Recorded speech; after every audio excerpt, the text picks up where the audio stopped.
I once worked as a university librarian. Just a regular life, until it ended abruptly in a fire. Death came swiftly, and then, somehow, I opened my eyes in an entirely new world. Now here I was, in a strange land, where a young man named Jiang. Xuan stood with a cocky grin, his eyes sharp with mischief. He had a girl pinned between himself and a wall, a blade flashing in his hand, not to harm but to provoke. His lips brushed her ear as he whispered with dangerous charm, "Want to become my disciple?" The girl hesitated, questioning his intentions. His approach was forward, maybe even villainous. Was this his idea of an invitation? Yet Jiang Xuan carried himself with unmistakable confidence. His demeanor all but shouted, "I am the most respected teacher at this academy." Curious, the girl wondered aloud. Could you be Luan, the famous instructor everyone talks about? This world was like a martial arts novel come to life where power reigned supreme and combat arts were worshipped. Jiang Xuan only smirked, brushing off the comparison. "No," he said. "I'm even greater than him." Still cautious, the girl asked, "So you expect I'll follow the typical path? A nobody, looked down on by all, only to rise through hardship to the top?"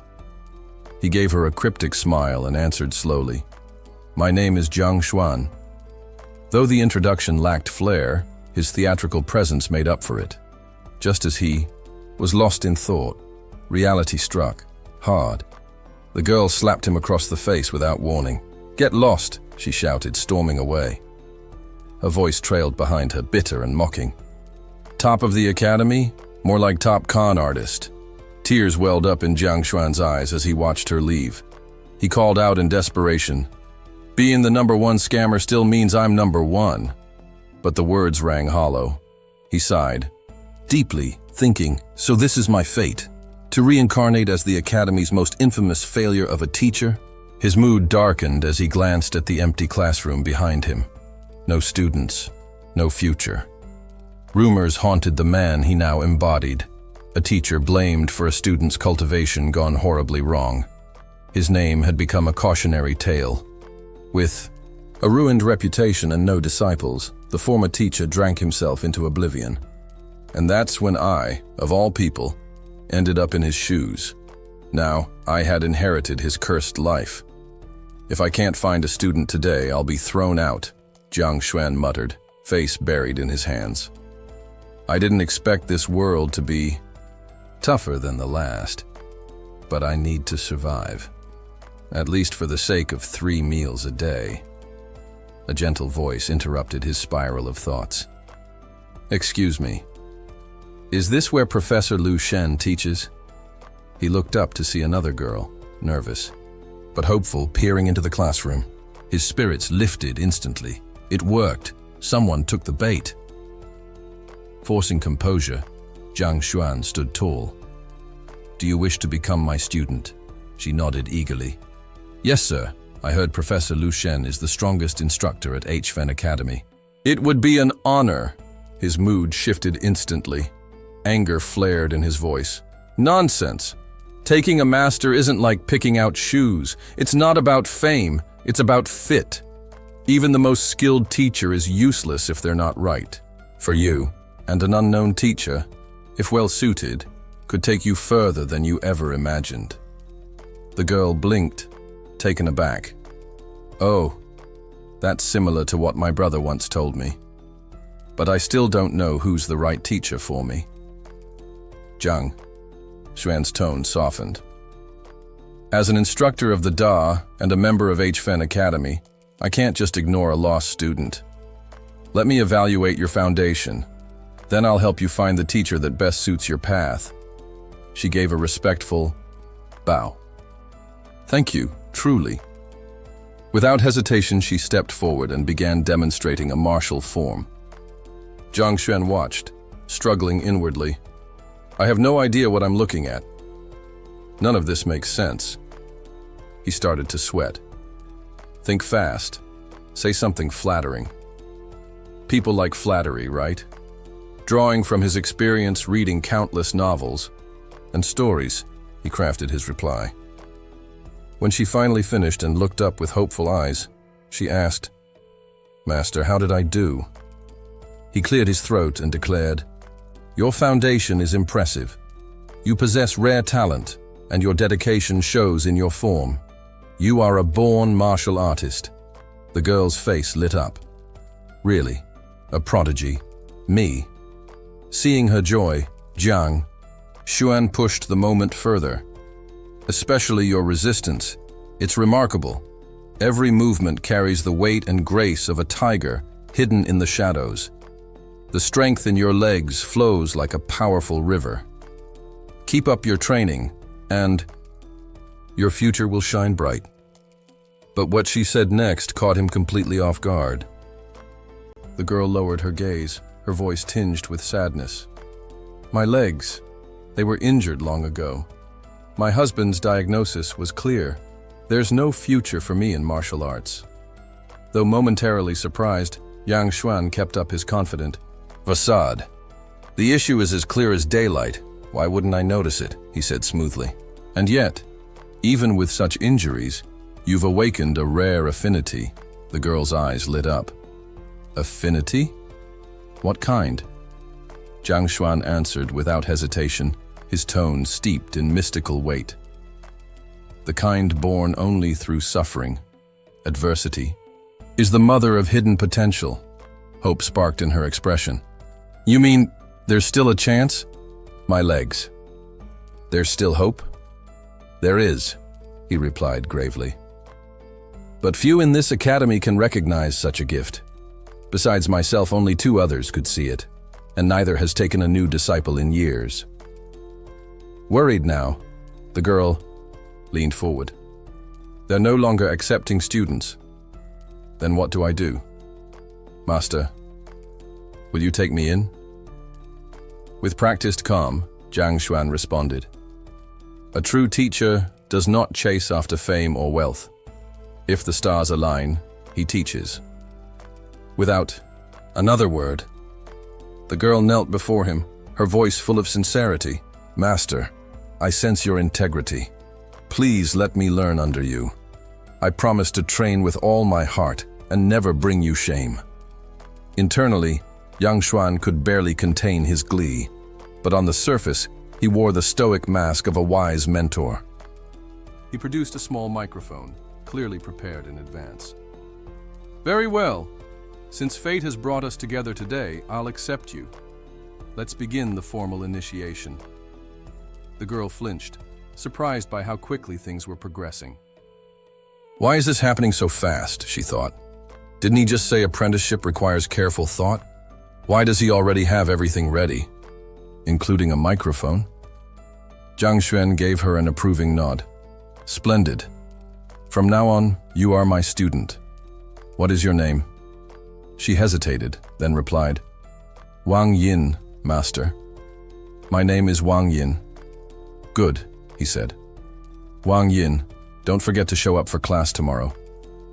Still unsure what she'd gotten herself into, she mumbled, "Yes, of course, Master."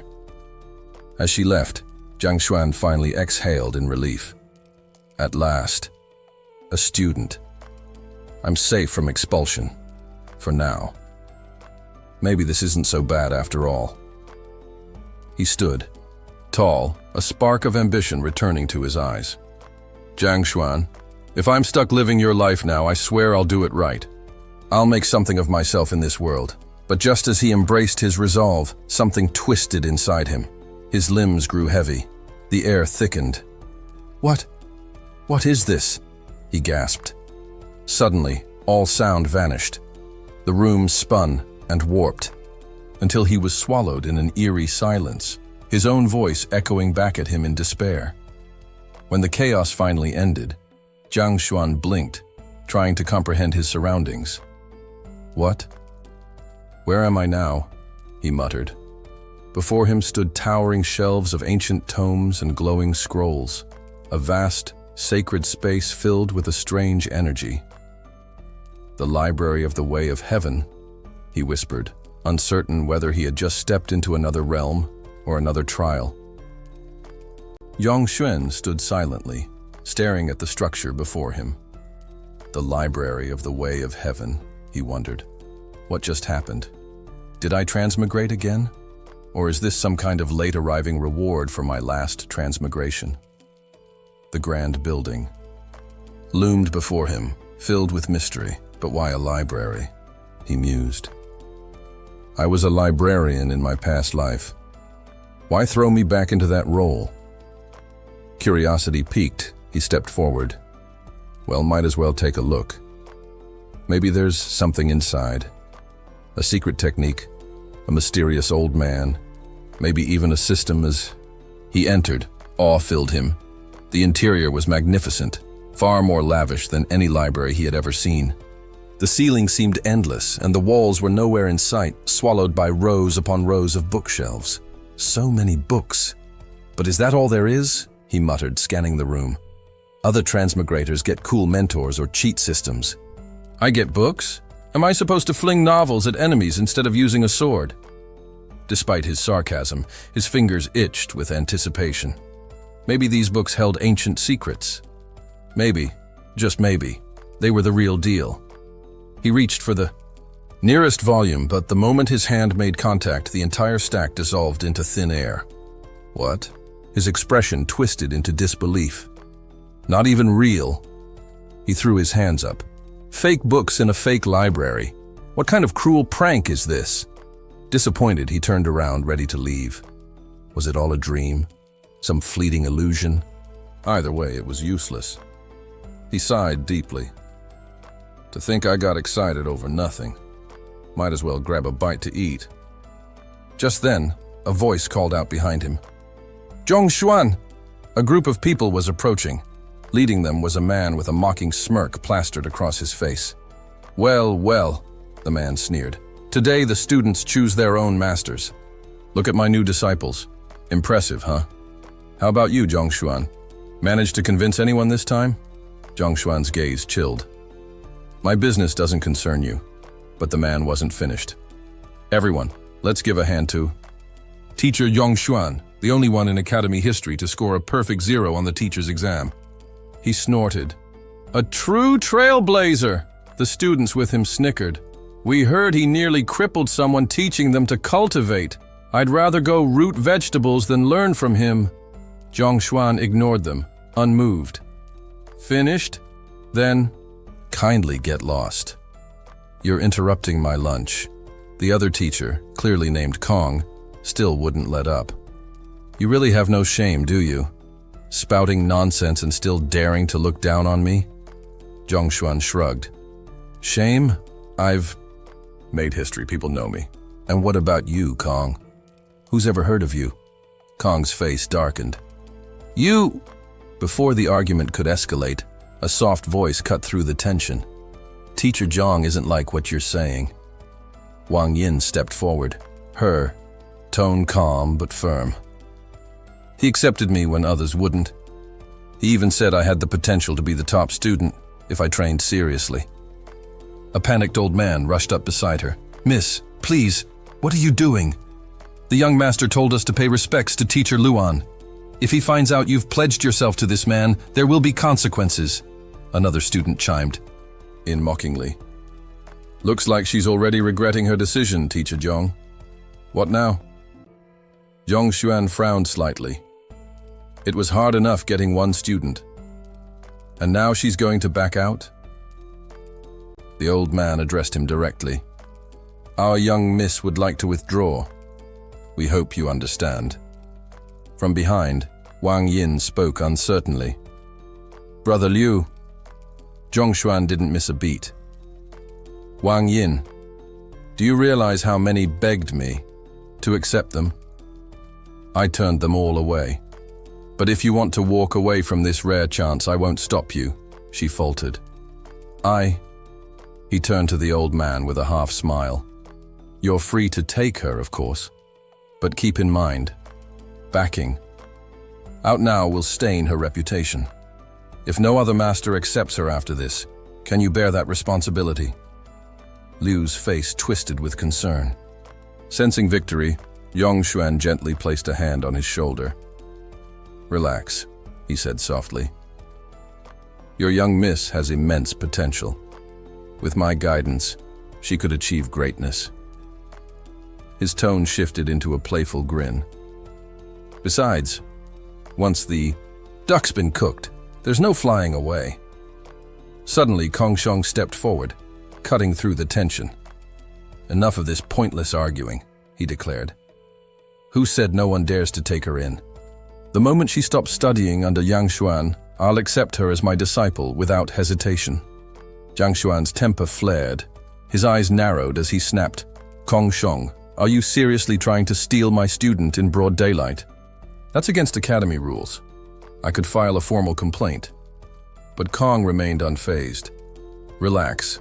The academy permits friendly duels to resolve student disputes. If you're afraid to compete, just say so." Jiang Xuan clenched his fists, quickly evaluating the situation. Morally bankrupt as he may be, Kong Xiong is a formidable cultivator. If I face him, there's a good chance I'll lose. Still, the alternative was worse. If he declined, Wang Yin would surely leave, and he'd be back to having no students at all. Kong's voice rang out again, smug and taunting. "If you don't have the guts to fight, don't hold someone else's student." Hostage. Jiang Xuan's decision was made. I may lose, but if I back down now, I'll be finished. I'll never earn anyone's trust again.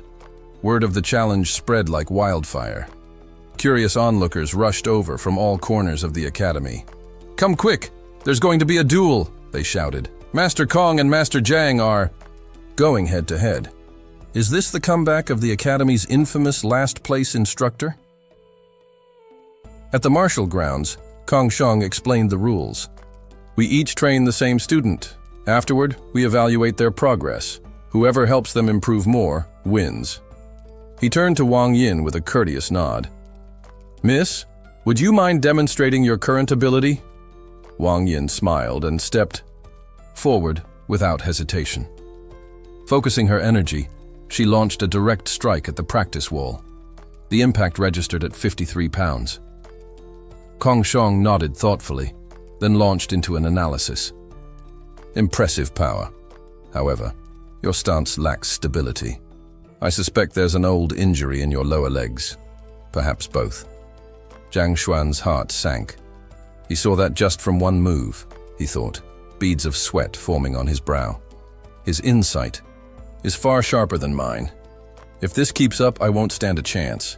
It's already starting to feel like a lost battle. Qizong leaned in close to Wang Yin and spoke in a low, calm voice. "Let me show you a method that won't put pressure on your injured leg. Listen carefully."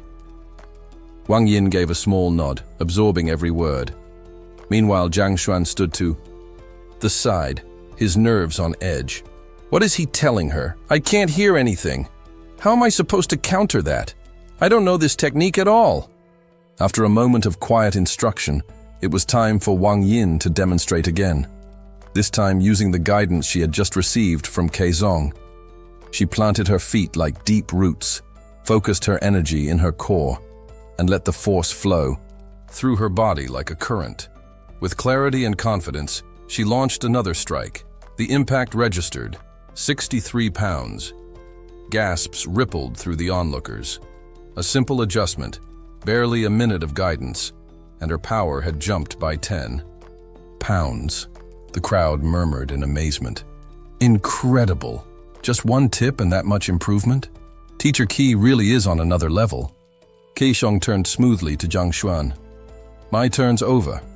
Now it's yours, Teacher Jiang."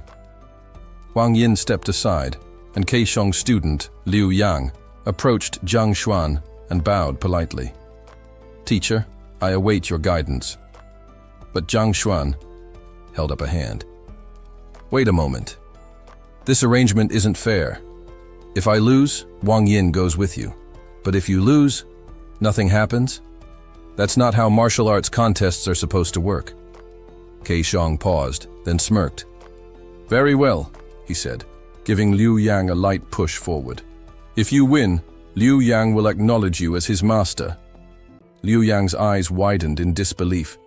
"Teacher," Qizong gave him a nod of reassurance. "Relax. There's no way he can beat me." Jiang Xuan nodded stiffly. Agreed. He tried to stay composed, but inside, anxiety gnawed at him. I don't even know this martial art. How am I supposed to spot weaknesses in a technique I've never seen?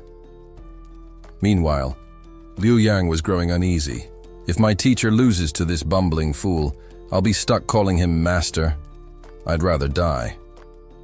Zhang Xuan scrutinized Liu Yang's stance, desperate to find flaws. There has to be something. Anything. Where's the weakness? Just then, that strange library materialized again. The surroundings faded, replaced by tall bookshelves and a heavy silence. Not again. This time, the phrase, "The way of heaven has deficiencies," shimmered in the air. Zhang Xuan stared at it, confused. That wasn't here before. What does it even mean? Without warning, a book flew from the shelves straight into his hands. Unlike before, this one felt solid, real.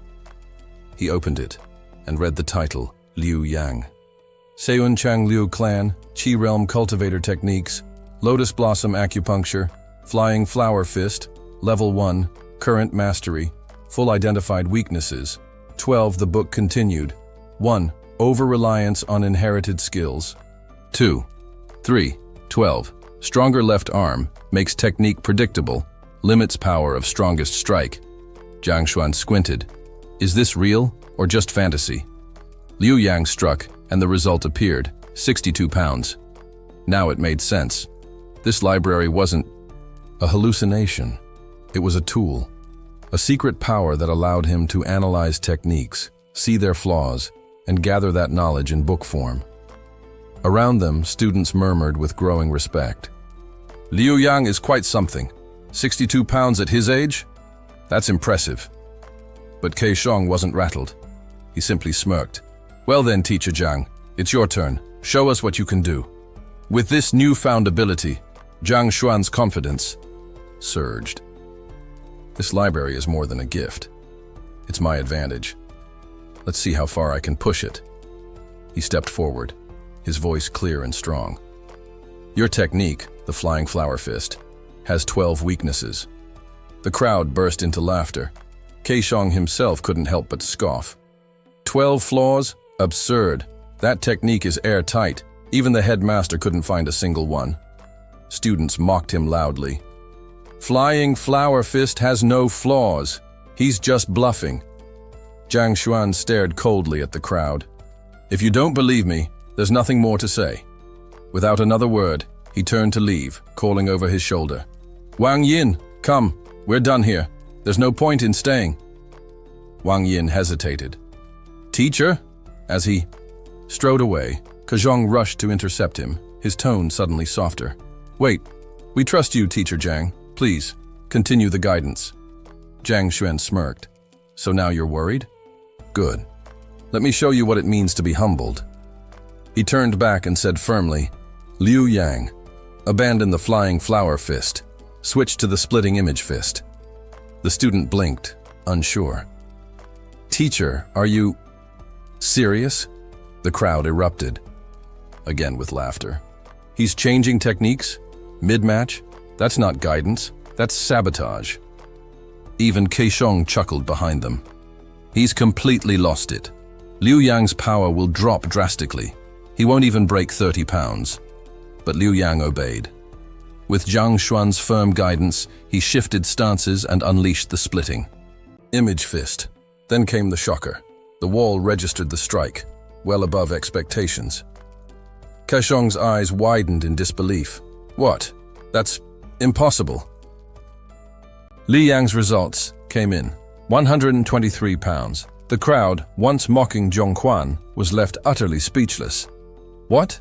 From 62 to 123 pounds? Someone gasped. That's more than double. Even Master Lu hadn't achieved such results. And Li. Yang himself looked stunned. But deep down, he was smug, knowing exactly how he did it. A quiet, triumphant smile crept across his face. So it really works. The Heavenly Way bookstore is something else. Now it was his turn to be smug. Turning, To Kei Shang, he mocked, "You only improved by 20% while I doubled my strength." "Anything to say?" Kei. Shang stood frozen, silenced by the brutal reality. Did he really improve that much? Someone muttered. Even Shang had to reluctantly admit the truth. "What they say is true," he sighed. "Today's joke is tomorrow's." Legend! Shang retrieved a testing tool, drew blood from Li Yang, and confirmed the result. Though it stung his pride, he honored the agreement. "From this day forward, I will no longer teach you. Zhong Huan will be your teacher now," Shang said. Li Yang's face showed reluctant respect. Shang, humiliated, turned to leave with his students. "Teacher, is it really over like this?" one of them asked in disbelief. From behind, Zhong Huan waved gently. "Farewell," he said with a smile. Furious, Shang clenched his teeth, vowing silently, "You got lucky this time, Yong Huan. Next time, I'll make sure you lose." With the matter settled, Zhong Huan casually tossed the test device. Back to Li Yang. "All right," he said, "you're my student now. Go ahead and verify your identity." Though Li Yang was uneasy, he knew he had no other choice. After that public scene, no other teacher would take him. Might as well accept it, he thought. He pricked his finger and smeared his blood on the testing tool, officially becoming Zhong Huan's student. Word of the event spread rapidly throughout the academy. "Did you hear about the showdown between Teacher Shang and Teacher Zhong Huan?" one student asked excitedly. "You mean the guy from the bottom of the academy?" his friend replied. "He didn't just hold his own, he won. Li Yang doubled his strength." "What? 100% improvement?" Even Teacher Lu Shen couldn't manage that. Nearby, Jia overheard the conversation and scoffed. 100%. Impossible. If even Lu Shen couldn't do it, then no one can. It had to be a fluke. Her friend wasn't convinced. "I don't think so. That's a huge leap." Jia frowned. Her entire purpose in enrolling at Tianfan Academy was to study under Lu Shen, and now they're saying some nobody is better than him?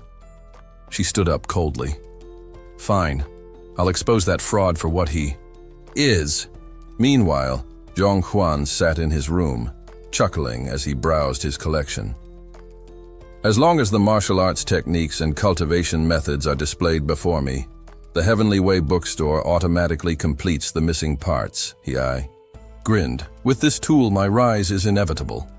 Suddenly, Xiaoya appeared, eyes sharp, voice like ice. "Are you Teacher Yong Huan?" He looked up, mildly puzzled. "I suppose I am. Why?" She didn't waste time.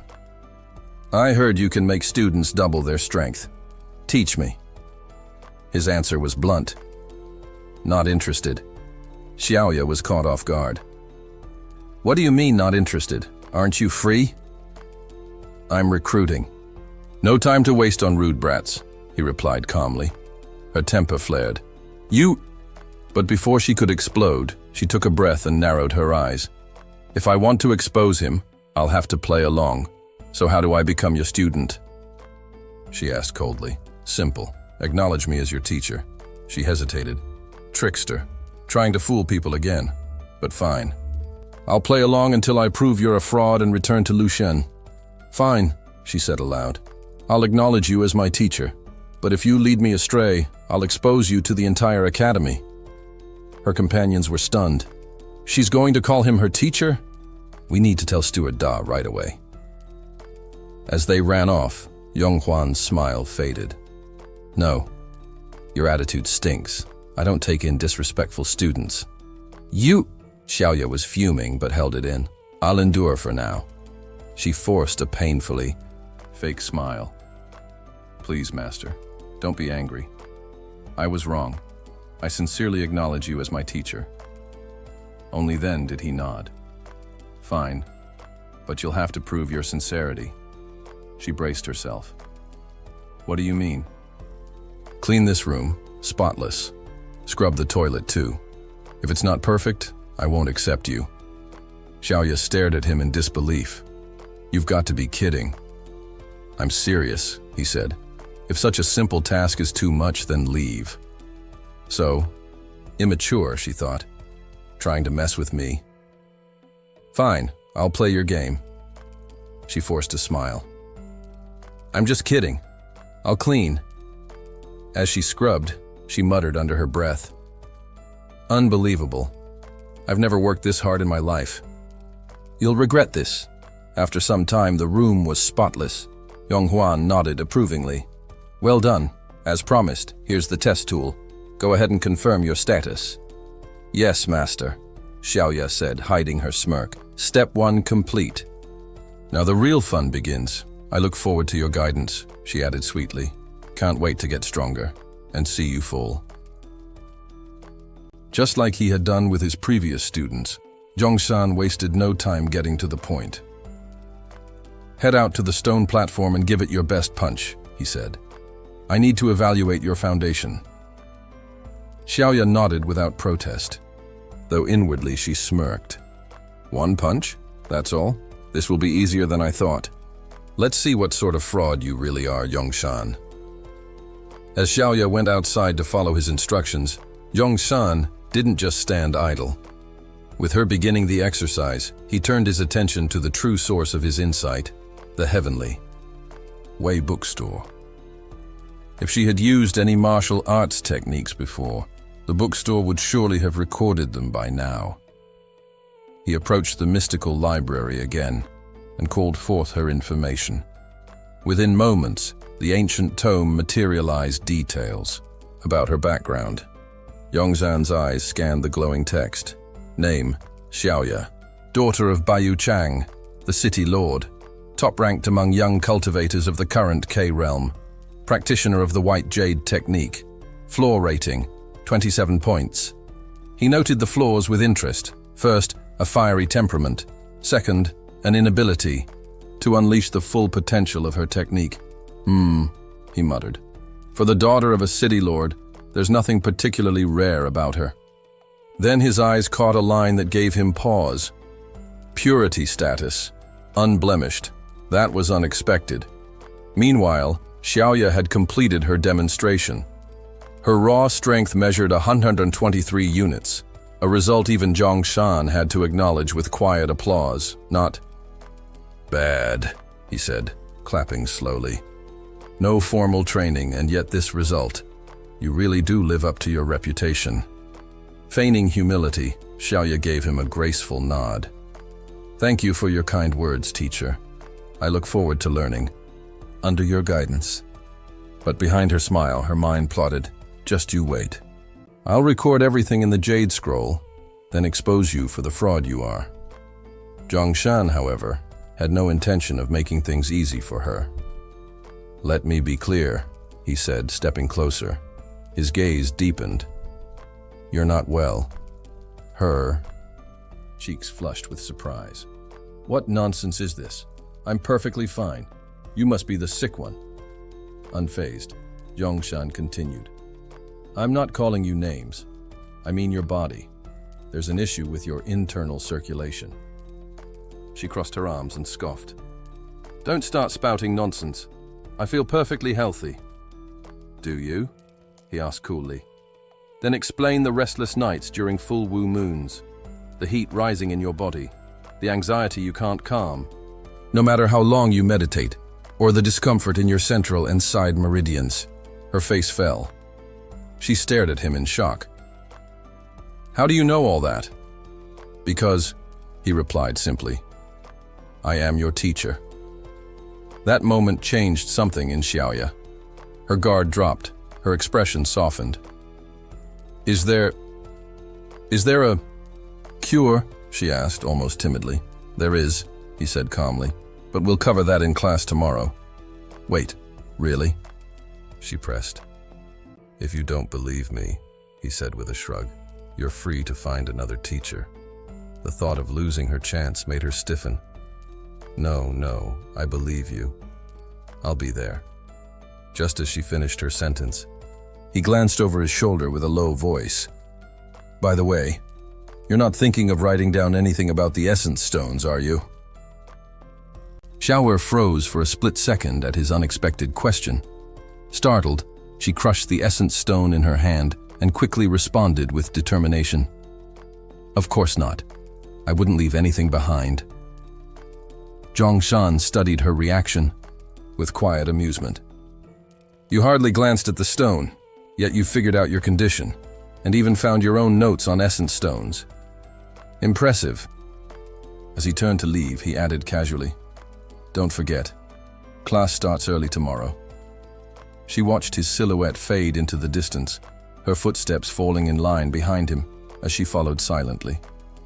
How is someone like him, so skilled and perceptive, rated a 0 on the teacher exams, she wondered. The only explanation must be that he doesn't care for fame or titles. A true noble soul. Just as her thoughts wandered, a sudden burst of movement came from up ahead. A figure raced toward them like a streak of lightning. It was Dan, the chief steward of Bayou Chang, who stopped abruptly before them and called out, "Miss!" Startled by his sudden appearance, Xiaoer blinked in confusion. "Uncle Dan, what are you doing here?" His voice was calm at first, directed at her, but then turned sharply toward Zhongshan. "Miss, you haven't shown proper respect to your teacher yet, have you?" Xiaoer responded honestly.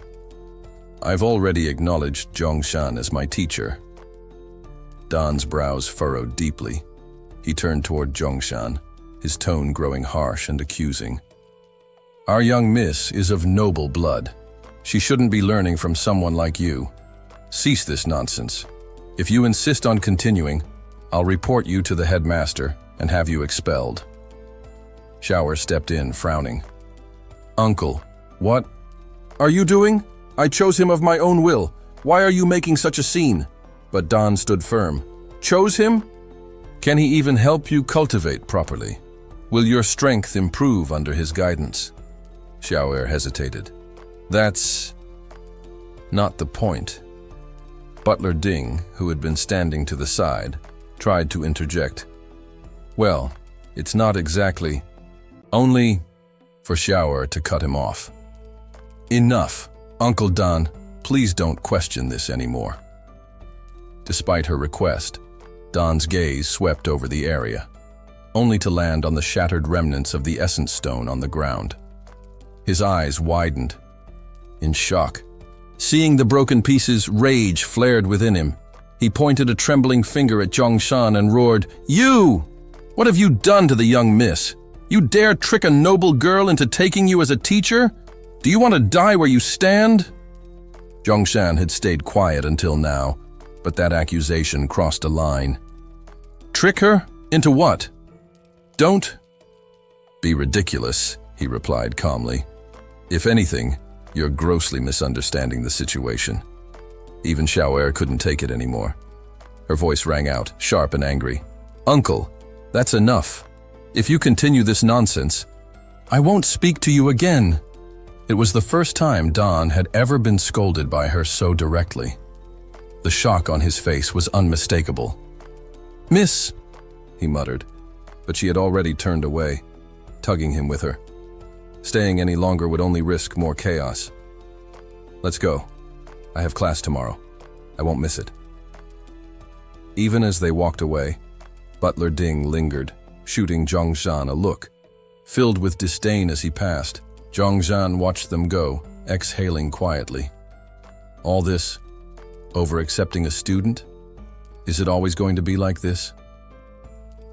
Two boys strolled side by side, their footsteps light but their conversation heavy. "Don't take it so hard," said Mao, trying to lift his friend's spirits.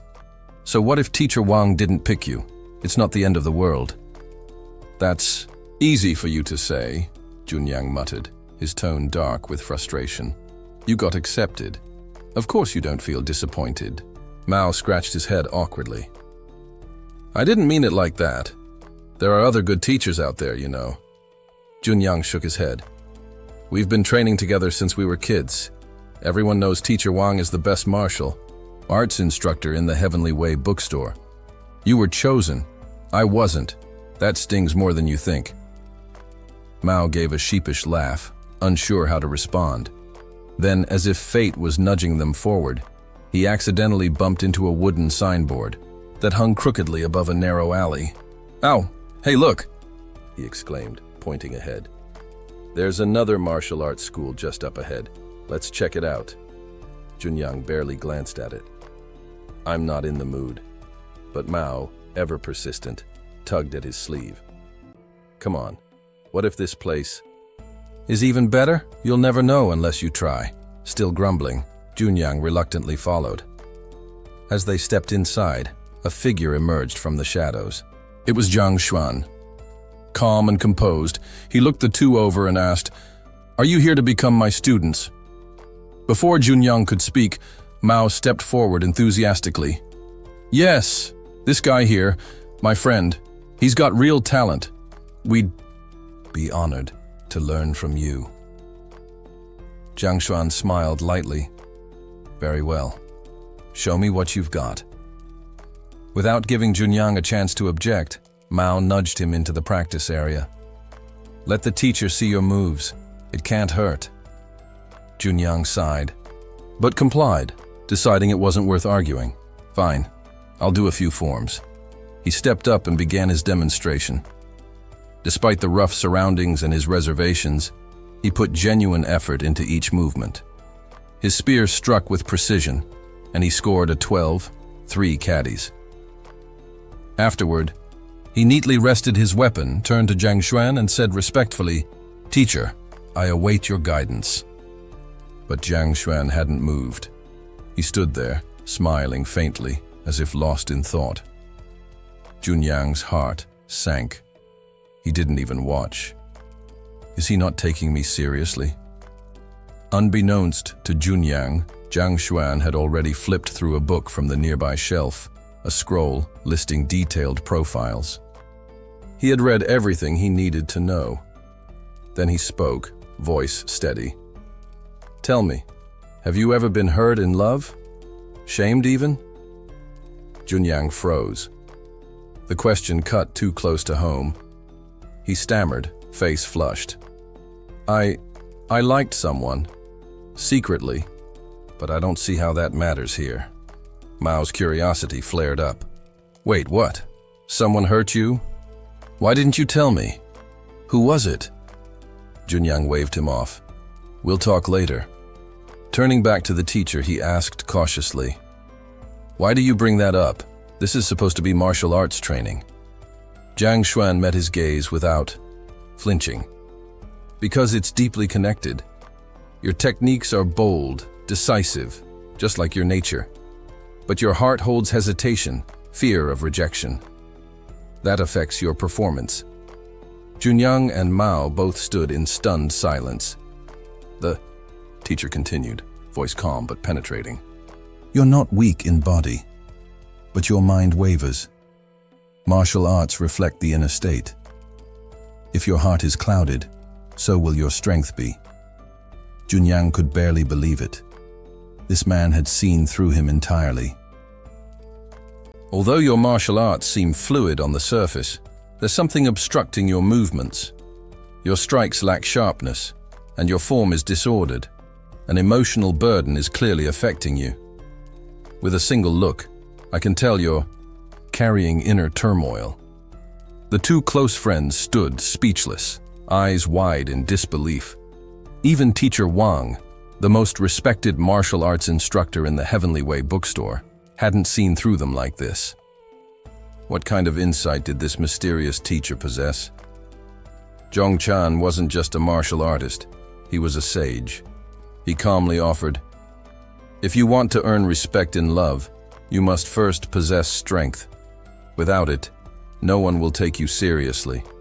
Open your heart, dedicate yourself to cultivation, and let your strength speak for you. Life's hardships are temporary. Never look down on your own humble beginnings." His words sank deep into Zhen Yang's heart. "Don't disdain poor youth," he repeated silently to himself. "Now," Zhong Chan instructed, "try thrusting your spear again." Driven by renewed resolve and the weight of his teacher's advice, Zhen Yang gathered his energy and lunged forward with all his might. This time, the result shocked them both. 235 caddies. His power had doubled. Maxiao could barely believe it. 235? That's unbelievable. All of Zhen Yang's doubts about this place evaporated. Without hesitation, he dropped to one knee and declared, "Disciple Zhen Yang is willing to take you as my master." Yongchan nodded calmly. "Then prove your sincerity." Zhen Yang solemnly bowed his head. "I will." Watching his friend formally accept apprenticeship, Maxiao felt a sting of regret. If I had known this teacher was so formidable, I would have asked to be his disciple first, but how had they never heard of him at the academy? Trying to satisfy his curiosity, Maxiao stepped forward. "Teacher, may I ask your name?" With quiet humility, he replied, "Zhongchan." The name rang a bell. The two boys exchanged puzzled glances. "Wait, isn't that the name of the so-called most useless teacher at our school?" Maxiao whispered. Without missing a beat, Yongchan smiled. "You're not wrong. That's me.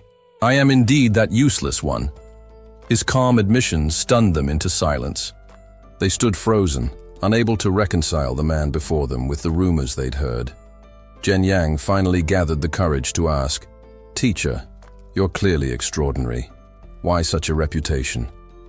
With the same tranquility, Zhongchan replied, "The world envies talent.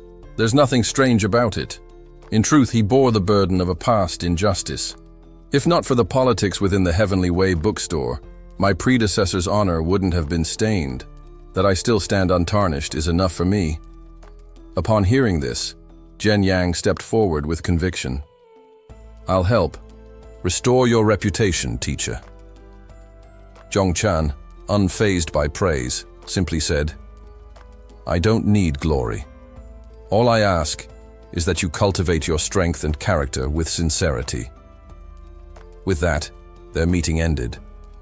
As they parted, Zhongchan reminded him, "Class begins tomorrow, don't be late." "I won't," Zhen Yang called out enthusiastically, waving as he left. Maxiao, still processing everything, muttered, "You're lucky to have such an amazing teacher." But one question still lingered in his mind. Seriously though, who turned down Zhen Yang's feelings? Meanwhile, in another part of the school, Zhongchan reflected with quiet pride. In just a short time, he had already recruited 4 promising students and used up all his enrollment tokens. He'd need more soon if he wanted to keep expanding his school. Backstage, he went to a room he thought was the correct one, only to find it empty. Confused, he muttered, "I could have sworn this was the place." Just then, a familiar voice echoed through the room. Well, if it isn't. Our rising star, teacher Zhongchan himself. He turned to find the speaker, Kanu. As Yongzhan stepped into the backstage area, the manager greeted him with clear disdain. "No need for any more registrations. What are you doing here?" The tone was blunt, almost mocking. This manager was notorious, the same one who ousted Yongshan's predecessor for being poor and lacking authority. Yongshan knew this, and it made the situation even more unpleasant. Still, he kept his composure. "The command cards I received have already been used," he explained, referring to the special student recruitment tokens. "I'm here to request a few more." The manager raised a brow, clearly skeptical. "Used already? That's rich." Laughter erupted from nearby staff and instructors. "A washed-up teacher with a tattered hat says he's used all his recruitment cards? That's the funniest thing I've heard all week. Teachers ranked higher than him barely managed to recruit one student, and this guy claims he's out of cards," someone scoffed. Zhongshan didn't waver. "If you don't believe me, how about we settle it with a wager?" Ken Yu, the loudest among them, grinned. "A bet? Fine, but you're broke. What could you possibly offer?" Zhongshan's gaze didn't flinch. "My dignity. If I lose, I'll let each of you slap me 3 times in front of everyone. But if I win, I get to slap you 3 times. Ken Yu's grin widened. "Deal. But remember, if you lose, there's no backing out." Without delay, The others pulled out their records, lists of all students and their mentors. "We'll just check the registry," one said confidently. "If he's lying, it'll be obvious." Kenyu leaned against a table, arms crossed. "Let's see him squirm." Moments later, 3 junior staff began calling out names. "Found them!" one shouted. Kenyu leaned in, expecting a joke, but their expressions shifted. "Yes," one stammered. "There are 4 students who've officially registered under Zhongshan." Kenyu's smug expression froze. "What?" He yanked the notebook out of their hands. "Are you kidding me?" The first name barely shook him. Wang Yin, though injured, was somewhat plausible. But then came the shockers. Tan Xuanchang, ranked 67th, daughter of a noble from one of the 4 great clans. His eyes flicked downward. Xiaoya, ranked 7th overall, heiress of the Bayou Lord. Then Li Yang, ranked within the top 100. Kenyu's face went pale. "There's no way. How did he get them?" He turned back to Zhongshan, pointing accusingly. "You must have tricked them.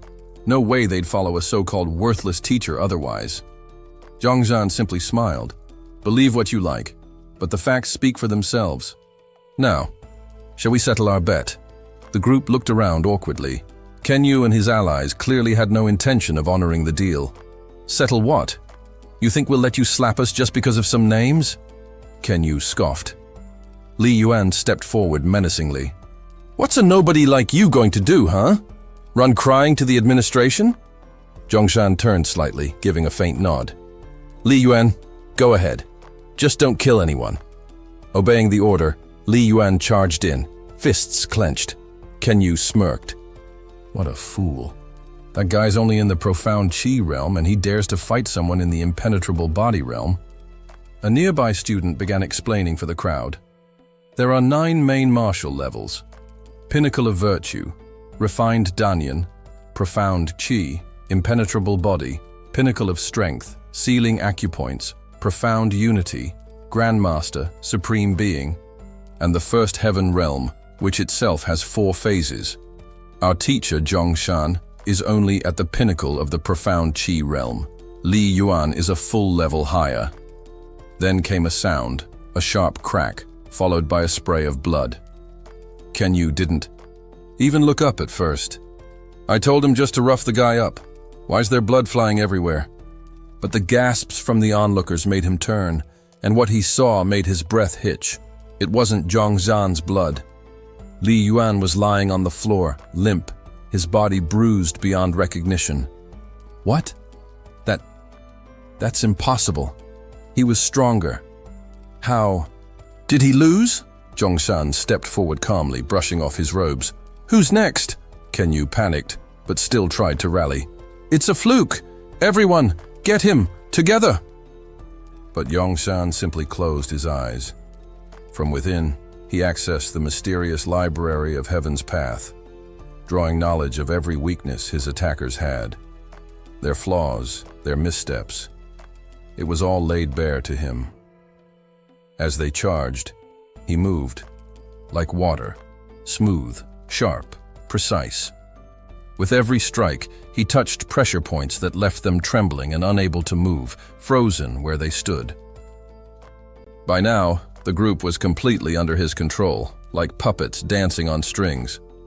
Jiang Xuan calmly said, "If you've been struck by my vital point technique, just lie down quietly." Kanu trembled with rage, clenching his teeth. "How? Do you know our vital points?" he demanded. Jiang Xuan didn't bother giving them a real answer. He laughed silently to himself. Of course, it's because of the Heavenly Way bookstore. Who would have guessed it not only reveals flaws in martial arts techniques but also highlights the practitioner's personal weaknesses? Though he came from Earth and wasn't well versed in this world's martial arts, understanding someone's vulnerabilities and how to exploit them wasn't too hard. Out loud, he simply said, "A bet is a bet." "You lost. Follow through. Don't make it more troublesome than it needs to be." Kanu, unwilling to back down, shouted indignantly, "You're the least talented teacher in the academy. How dare you lay hands on us? This alone is grounds for dismissal. One of his followers chimed in. Yeah, kneel and beg for forgiveness or face expulsion. Once you're out, without your teaching badge to protect you, no one would care if we killed you. Jiang Xuan smirked, eyes cold. Oh, so, now that brute force failed, you want to hide behind academy rules? Fine, let's play by the rules. He then turned the tables, revealing dark secrets about each of them. Kanu, 6 months ago, you stole Elder Zhong Ming's treasure to impress a concubine. Bin, 3 years ago, your abuse drove a student to suicide. His ghost still haunts you. And Du Chun, you murdered your own brother with poison to steal his property. The three stood frozen, faces drained of color. These were secrets no one else should have known. How could you possibly know that? They whispered in disbelief. With their pasts laid bare, all arrogance vanished. The men dropped to their knees, groveling. We were wrong, Master Jiang Xuan. Forgive us, please. Jiang Xuan's tone grew firm. I've ignored your sins until now, but if you continue harming others, I won't be so lenient. Kanu, trying to appease him, forced a strained smile and pulled out a lacquered box, handing it over. Please accept this token of our regret, Master Jiang Xuan. If you ever need anything from us, just ask. With the matter settled, Jiang Xuan walked off calmly. Behind him, the group feigned friendliness, even waving cheerfully as he left. Take care, Master Jiang. Everything had gone smoothly, and Jiang Xuan felt good about how things turned out. He couldn't help but think, maybe coming to this world wasn't such a bad thing after all. This is the peaceful life I wanted. But just then, chaos broke out ahead, catching his attention. Let me die! I want to die! Cried a pudgy young man trying to leap into a river. Jiang Xuan stopped, puzzled, watching as 2 other students struggled to hold him back. Stop it, fatty. Let's talk about this. You want to jump, fine, but don't drag us with you. Realizing they had a point, the chubby one paused and said, Okay, I'll let you go. But right after, he grabbed the leg of one of his friends and dragged him along. Hey, don't pull me. I don't want to die. Another friend, caught in the drama, clung to someone's pants in desperation. You're dragging me too. It was pure madness. Jiang Xuan stood there, shaking his head and chuckling to himself. What kind of crazy world is this? Deciding to ignore the spectacle, he turned to leave and continue his student recruitment, only to find that the chubby student had spotted him. You there? You must be a teacher, the student cried out. Letting go of his companions, he bolted toward Jiang Xuan and latched onto his leg like a lifeline. Wait! Hey! Jiang Xuan called out to the other 2 students. But they were already gone, shouting over their shoulders. Good luck, teacher! Stuck with the clinger, Jiang Xuan sighed. The young man, eyes full of tears, pleaded, Please accept me as your disciple. I've already failed the teacher assessment 10 times. Today's the last day. Jiang Xuan had no choice but to sit down and talk to him. Look, even if I wanted to accept you, you have to show me something. Hanging onto my leg won't do. The student straightened up and said, Understood. Then, grinning proudly, he placed a stack of bricks in front of Jiang Xuan. What are you doing? Jiang Xuan asked, bewildered. Without hesitation, the student began smashing the bricks. With his head, Jiang Xuan stared, completely dumbfounded. What are you doing to yourself? Just like before, when evaluating potential disciples, Jiang Xuan took him to the Heavenly Way bookstore. As expected, the store's mystical records activated. The student was a wandering martial artist from Dianchang, with a low-level foundation and 18 notable flaws. The most critical, his ancient dragon bloodline remained dormant, and his cultivation base was weak and unstable. Looks like he has potential, Jiang Xuan muttered, but it's buried deep. At that moment, Ayanda offered a new perspective. Hold on, he said. You might not realize it, but Having a dragon bloodline in this world is no small thing. Combine that with a heaven-born body, and the potential is tremendous. Even having just one of the two gives a cultivator a massive edge in speed and growth, if harnessed correctly. He went on to explain that heaven-born bodies came in different classes: divine body, looter body, celestial body, and immortal body. Bloodlines. Two had their own hierarchy: ancient, new, inherited, and mutated. This particular dragon bloodline? It was an ancient one, long rumored to make its wielder's weapons unstoppable, able to cut through anything once fully awakened. It turned out that Yuan Ta possessed this exact bloodline, one of the most revered and powerful defensive types. Zhang Jian was stunned. This chubby kid has that kind of heritage? Even if it's dormant, it's still incredible. A sly grin spread across his face as a sudden thought struck him. I must take him as my disciple. Without another word, Zhang Jian pulled out his disciple acceptance token and handed it to Yuan Ta. Not bad, he said. From this moment on, you're my student. Show me your respect. Yuan Ta's eyes lit up with pure joy. Really? Master, you truly have an eye for greatness. He quickly pricked his finger, letting a drop of blood fall onto the token to seal the bond. Filled with excitement, Yuan Ta laughed loudly. Ha ha ha! I finally have a... Master! Zhang Jian, still composed, gave him a soft reminder. Don't get too full of yourself. Suddenly, the moment was shattered by a sharp, mocking voice. So this is Master Zhang Jian, it sneered. The voice belonged to Shang Bin, grandson of the Academy's head elder, Shang Shen, and also one of Shen Baiyu's suitors. He scoffed. Like teacher, like student. Trash begets trash. Standing beside him was none other than Shen Baiyu, the Academy's top beauty and the object of countless affections. Jiang Jian had once been one of those admirers, which had already put him at odds with Shang Bin Jiang. Jian's expression turned icy as he faced him. Who are you calling trash, Shang Bin? With no hesitation, Shang Bin proudly declared, You, of course. Jiang Jian smirked, grabbing his nose with exaggerated distaste. Ah, so you are the trash? That explains the smell. The insult left Shang Bin furious. He pointed a trembling finger at Jiang Jian and shouted, How dare you call me trash, too? His horror, Shen Baiyu let out a soft laugh beside him.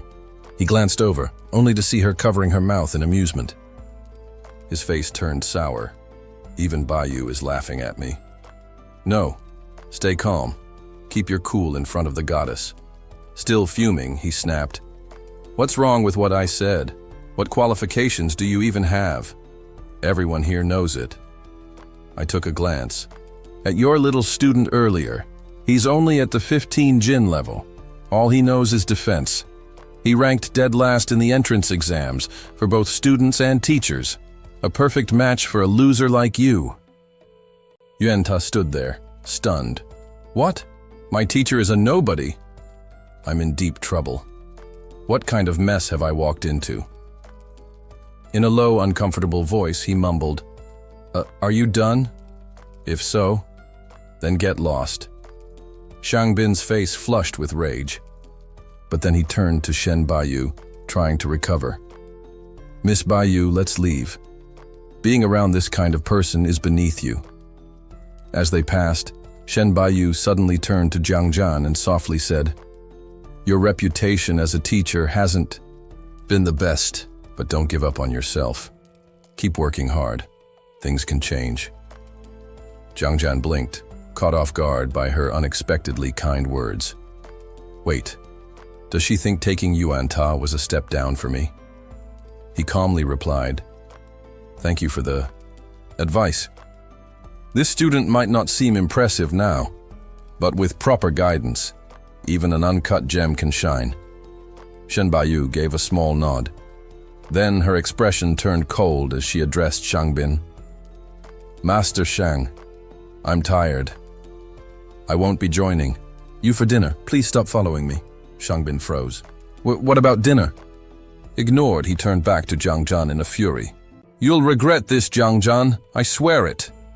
Unbothered, Jiang Zhan smiled faintly. "Dinner's fine by me, or breakfast if you prefer." Bayu, looking back once more, scoffed. "I'd rather not have either." Meanwhile, Yuanta, hoping to slip away quietly, began to sneak off, only for Jiang Zhan to call him out.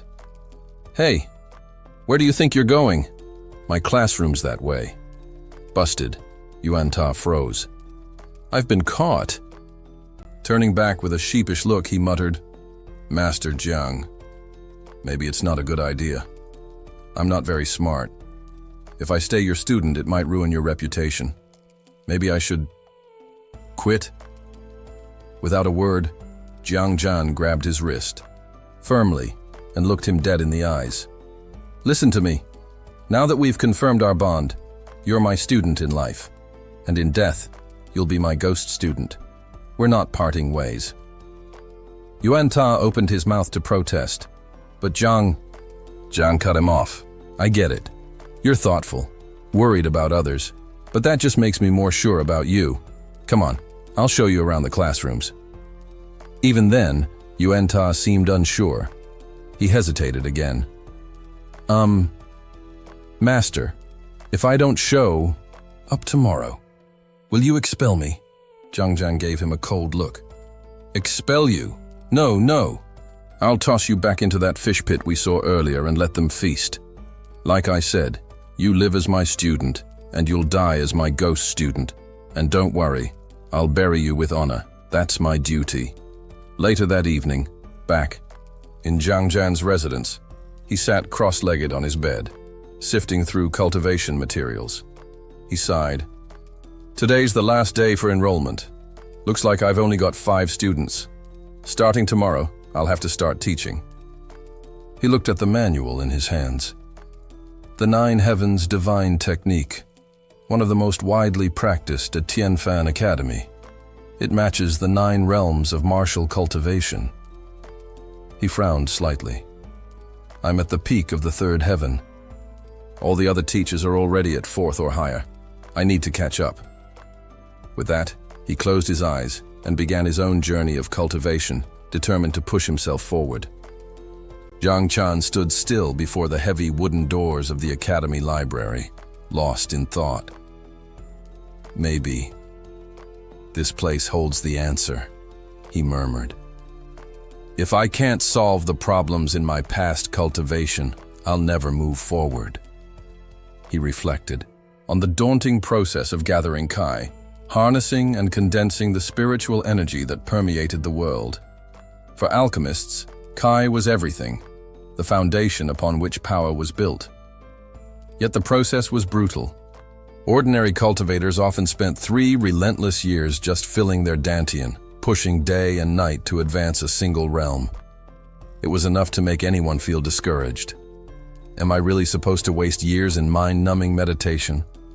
"Like this?" he frowned. "And starting tomorrow, I'll be teaching. If the students find out I'm stuck in the immortal Kai realm and can't even gather energy properly." He trailed off, anxiety gnawing at him. Luckily, the Heavenly Way bookstore had given him an edge. By studying its contents, he had discovered countless flaws in the revered 9 Heavens Divine Technique. Nearly 1,000, in fact.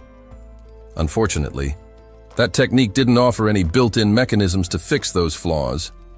But what if, he mused, eyes narrowing with inspiration, if I can gather different cultivation manuals, extract the flawless portions, and use them to patch over the broken parts?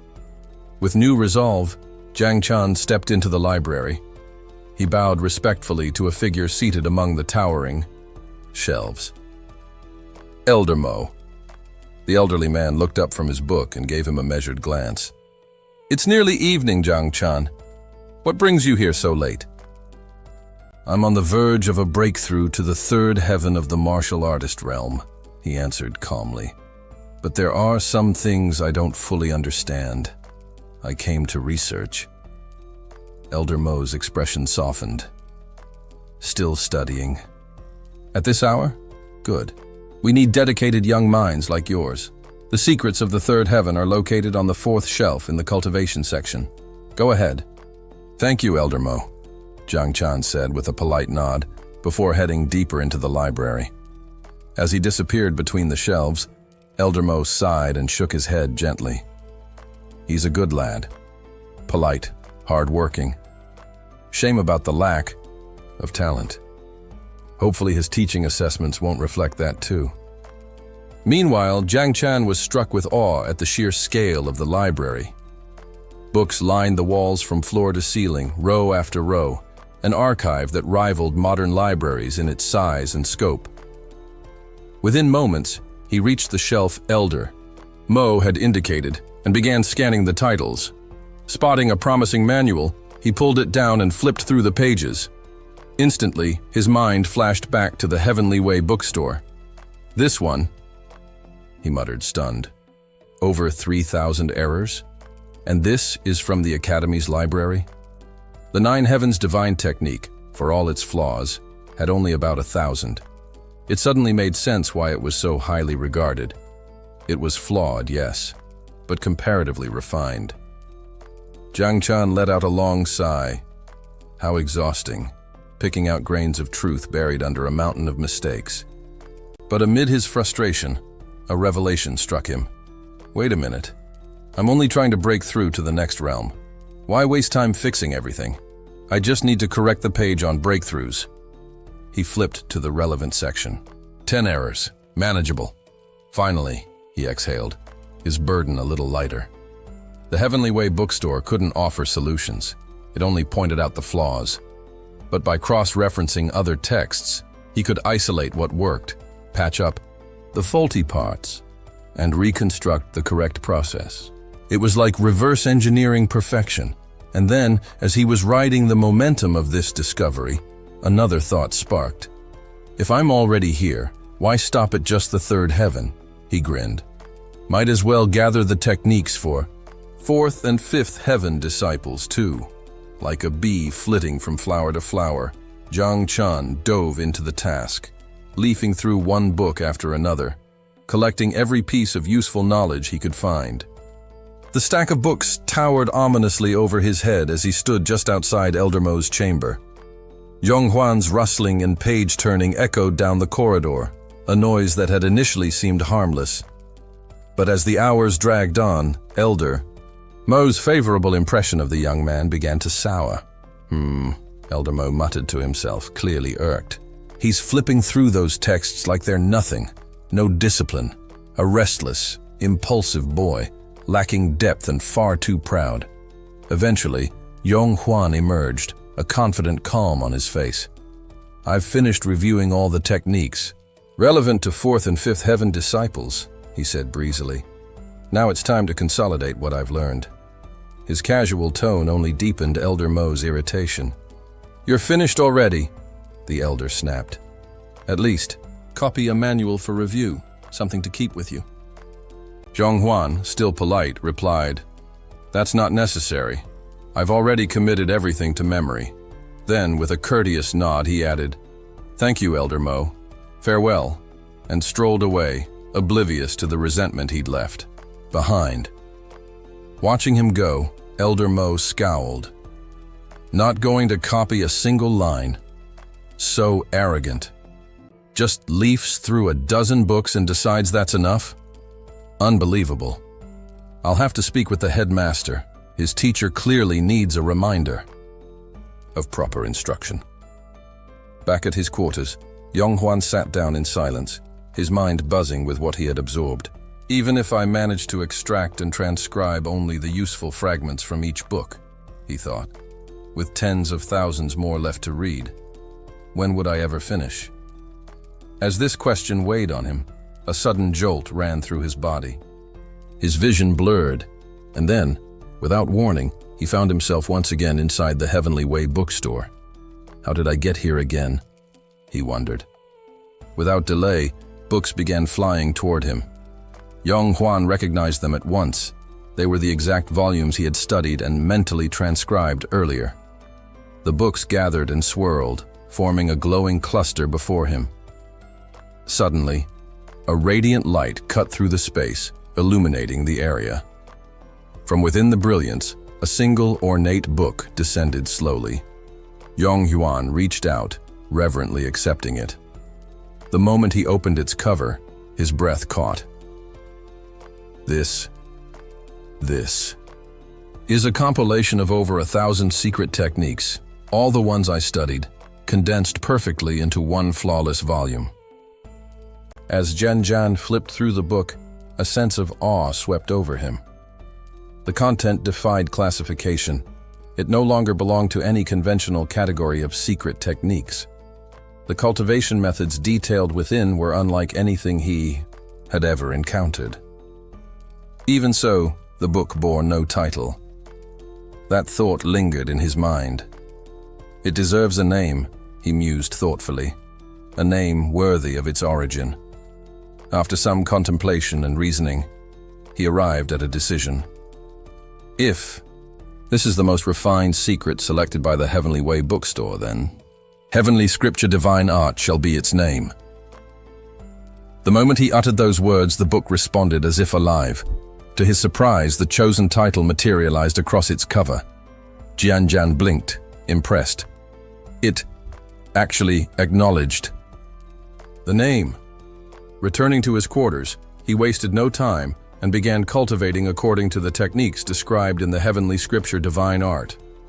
Almost immediately, he could feel the spiritual energy stirring within. It gathered and condensed at an extraordinary pace before diffusing outward. His progress was unlike anything he'd previously known, so rapid, in fact, that even he was shocked. "A breakthrough already?" he said aloud, unable to believe it. "I've advanced from a third-tier martial artist to the peak of the fifth-fold force realm in just half a night. And now, this is the Heavenly Ascension threefold realm." He paused, eyebrows knitting together. "But that level, shouldn't it require a divine or holy grade technique? How did I reach it so quickly?" It all made sense now. The incredible speed wasn't solely due to his effort. It was the influence of the Heavenly Way bookstore. Though he'd based his cultivation on the Crimson Sky ninefold secret art, the bookstore had refined it, eliminating all potential flaws. The result was perfection, allowing him to achieve the Heavenly Ascension threefold realm without obstacle. Realization lit up his eyes. He couldn't suppress a joyful burst of laughter. "Ha! If I can harness the bookstore's power to this extent, couldn't I create my own saint-level or even divine-level technique?" The thought filled him with ambition. He imagined himself as a revered master, compiling texts and guiding disciples. His voice rose in a teaching tone. "There are 3 tiers of Kai, upper, middle, and lower. The purer the Kai, the greater one's destiny. Cultivation techniques are ranked across 5 tiers: mortal, demonic, spiritual, saint, and divine. Each of those, in turn, has 4 grades: low, intermediate, high, and peak." Shaking himself free of the fantasy, he focused again. "I can write manuals later. Right now, I need to test this newfound strength." He strode to the stone wall where he had previously seen Wang Yin's group gauging their might by striking it with full force. Jian braced himself, summoned his Kai, and launched a punch at the wall. A booming crack rang out. "Whoa!" he said, stunned. "That sound, the power must be immense." He glanced at the mark left by his strike. 8 peaks. Each peak equals 1,000 caddies. "That's incredible," he whispered. He stood still for a moment, letting the realization wash over him. He wasn't just stronger now. He was standing at the gateway of something far greater. Zheng Chan gazed at the perfectly formed 8 peaks etched into the stone wall, a symbol of power and mastery that even he found hard to believe. "Real or not," he murmured, "this is extraordinary." The precision and energy in the markings rivaled the breakthrough of vital acupoints by someone at the Azure Aperture Realm level. He had reached by fully unlocking his own energy nodes. There was no doubt in his mind this was the result of a divine cultivation technique. It hadn't only strengthened his body, had reshaped his potential. Still, despite the excitement of reaching the peak of the 5th heaven, he knew better than to flaunt it. For now, silence was safer. As he clenched his fist and let his thoughts swirl, a sudden, unfamiliar noise broke the stillness of his home. His senses sharpened. What was that? He wondered, his eyes narrowing toward the direction of the sound. Someone's here, but who? With a cautious step forward, he moved to investigate, every movement silent, deliberate. Meanwhile, someone else crept through the shadows, inching closer to Zhang Chan's quarters. The figure moved stealthily, carrying a small blade and harboring a deep grudge. "You brought this on yourself," the intruder muttered, bitterness in his voice. "How dare you touch our young lady?" Elsewhere in the shadows, Zhang Zhuan was also on the move. Having stripped off his teacher's robes to avoid suspicion, he approached quietly, his presence cloaked by the night. His eyes remained fixed on the intruder, studying every move. He doesn't seem to have noticed me, Zhang thought, so this isn't about me yet. Suddenly, the intruder's ears twitched, a sound too close. With uncanny sharpness, he spun around, voice cold and guarded. Zhang Zhuan flinched. "Damn it," he thought, "I've been spotted." Thinking quickly, he dropped his voice into a cold whisper, bluffing with conviction. "I'm here to kill that useless teacher, Zhong Chan." The stranger eyed him for a moment before nodding slightly. "So you're here for that too, huh? I'll keep watch. You go in first."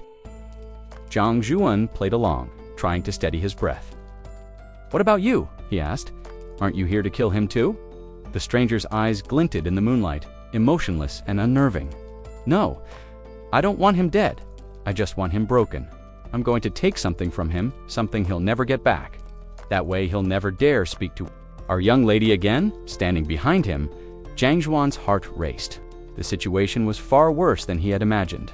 Zhang Shan instinctively covered his lower body with one hand, silently cursing, despicable. If I hadn't trained today and gone straight to bed, the consequences could have been unimaginable. The masked figure turned to him and said evenly, "All right, you go first." "Quick-witted as ever," Zhang Shan countered. "How about you go first? If I act now, he'll definitely die, and then your little castration plan would be pointless." The masked man's eyes narrowed. Coincidence. Wondered, I was planning to castrate John first, and then deal with the one who wanted him dead.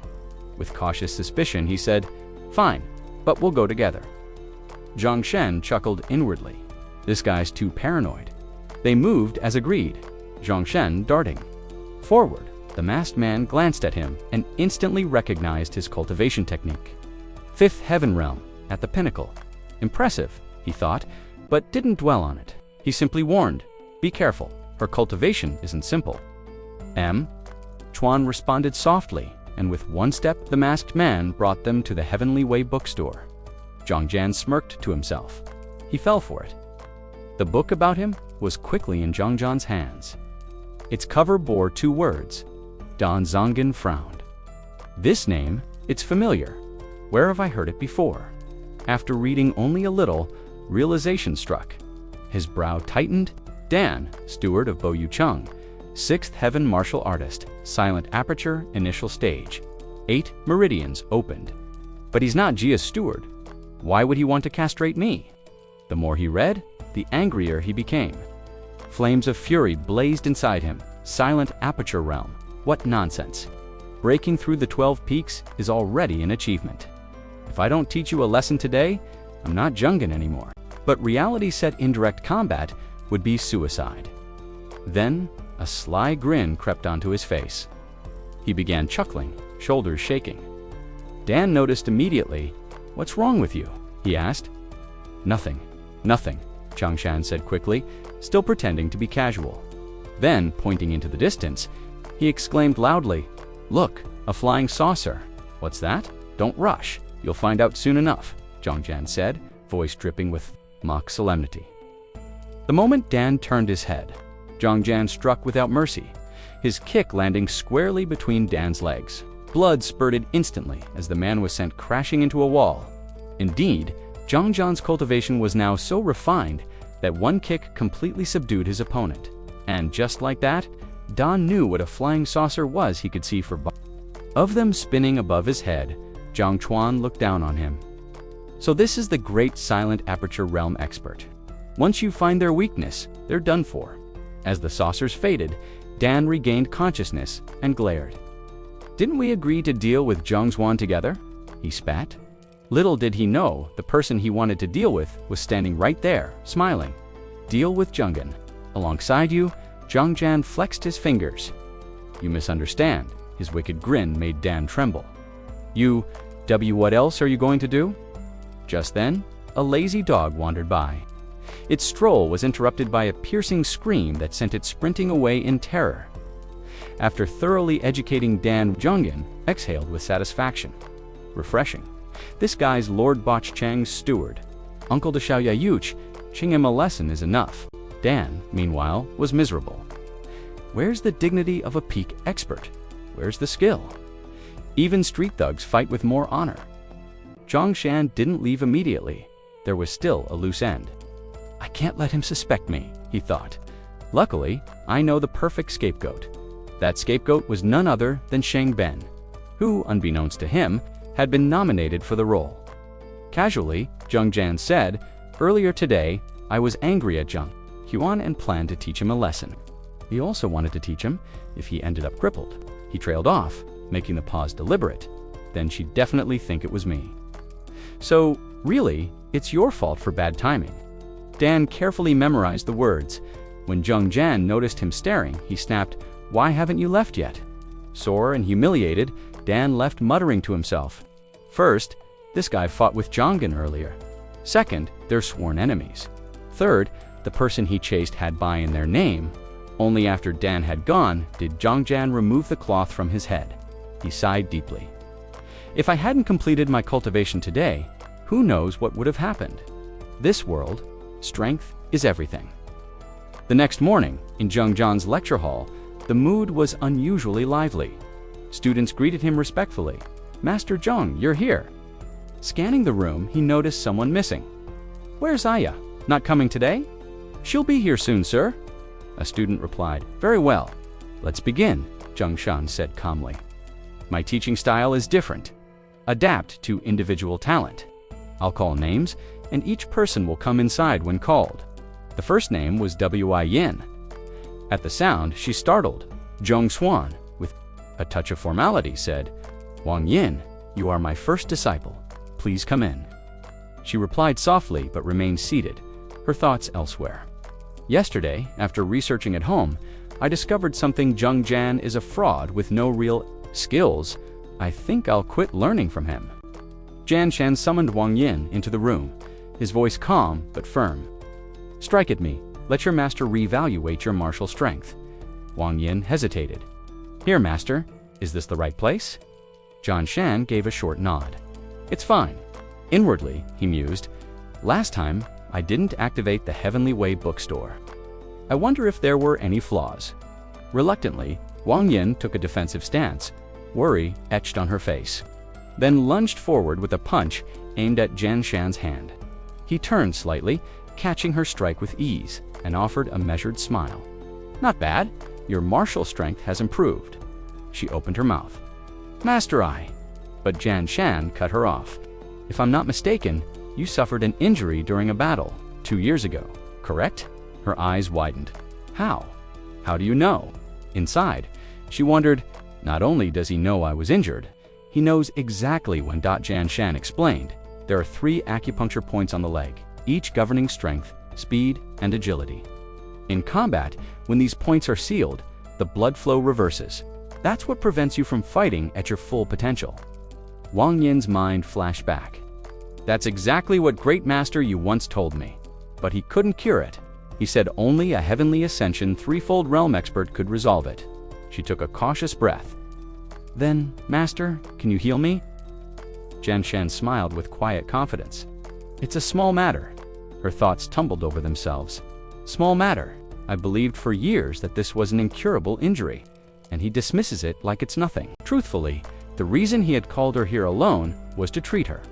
Even so, a sliver of doubt still lingered in her heart. Is he truly capable of this? Zhanshan picked up a fine silver needle, glancing at her with a reassuring smile. "Sit. Down. Relax." Wang Yin hesitated, but a strange sense of trust settled over her. She watched him hold the needle, his grip steady, his gaze sharp, and aim it precisely at her leg. This was the mysterious void needle, a technique that required flawless control of strength and perfect precision to pierce the exact acupoint. Only a practitioner of at least the 9 tripod strength realm could use it. Her heart pounded. Could it be that this seemingly unremarkable teacher has already reached the 5th heaven of the 9 tripod strength realm? One by one, he placed additional needles into her injured leg, each hitting its target flawlessly. Through them, he began transferring pure, refined foot ki into her body. Wang Yin bit her lip. "This is your foot ki." She could feel it, as pure as water, without a single impurity. I've never heard of anyone in the Heavenly Ascension Threefold realm cultivating ki of this quality. Yet my own teacher possesses it. Jian Shan finally withdrew the needles and straightened. Done. She tested her legs and froze. Of comfort surged through them, a freedom of movement she hadn't felt in years. The shackles are gone. I'm flexible again. Her heart soared. I've waited for this day for so long. I'd nearly given up hope, yet he healed me so. Easily falling to her knees, she clasped her hands. "Thank you, Master." Jian Shan chuckled softly. "If your legs are healed, then return to your cultivation with diligence." She bowed once more and hurried off, renewed determination in her step. Outside, meanwhile, Li Yang was muttering to himself with a dark expression. "I think I'm done here." He turned to the others in the room. "Who's with me?" "You," Andao raised a hand. "I am. I'm ready to quit too, but careful. If the teacher gets angry, he might give you a lecture." Luan snorted. "Better that than suffering a cultivation deviation from continuing." Li Yang crossed his arms. "You'll see. We don't even know Jian Shan's true level. Just wait until Wang Yin comes out. Then you'll understand how unbearable it is." At that moment, the door to the adjacent classroom creaked open, and every head turned toward it. Teacher Zheng Jian and Wang Yin emerged from the room, the latter beaming with unrestrained joy. W. Yanggong, watching from nearby, was caught off guard. Yuan Ta leaned over and asked quietly, "Is this the unbearable expression you mentioned?" Yang only grunted in response, suspicion stirring in his mind. That happiness, was it coming from deep within her? Could it be that Zheng Chuan had given her some kind of special guidance? Before he could dwell on the thought, the classroom door swung open and Jia stepped inside, breathless. "Sorry for being late," she said. Beside her was the steward Dan, his face swathed in bandages.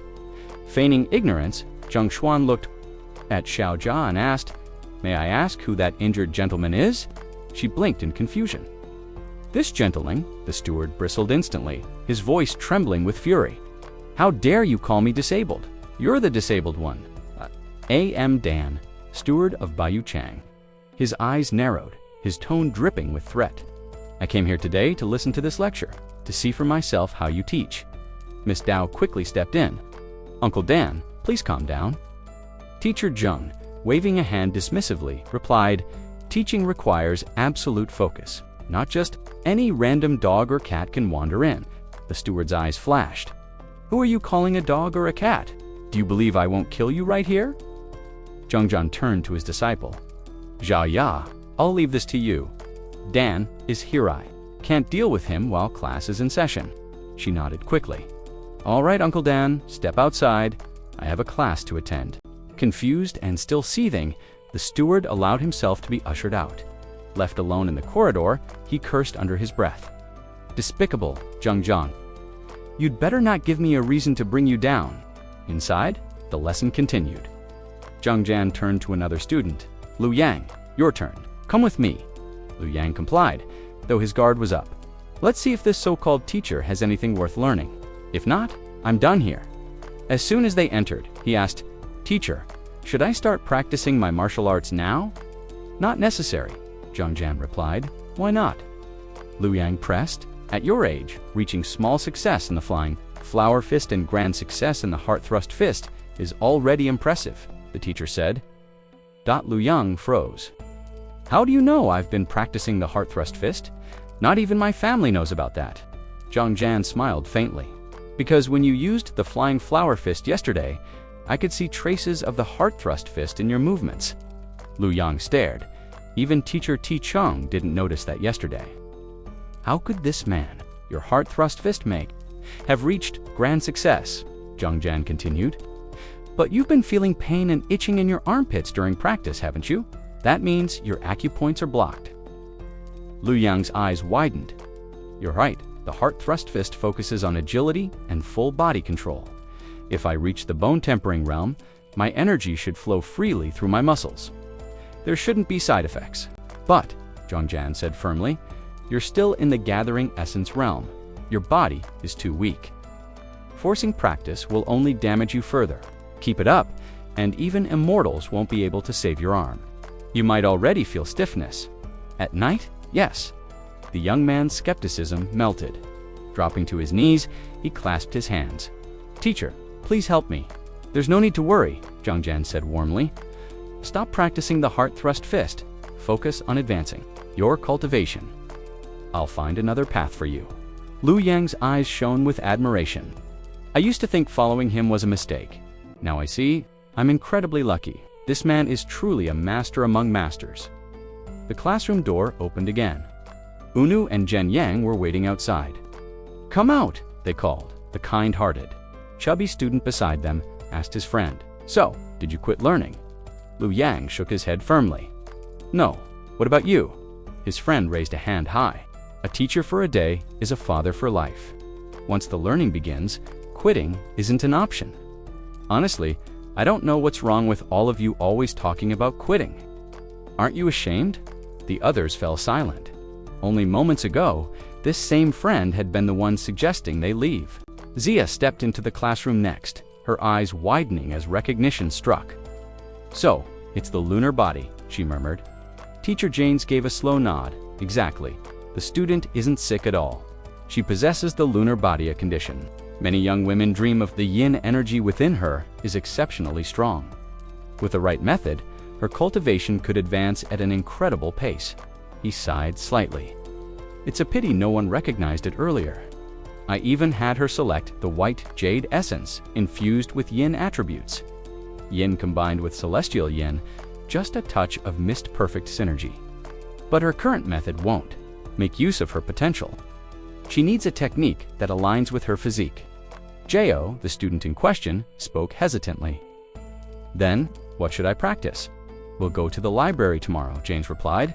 We'll find something suited for you. Zhao lowered her head respectfully.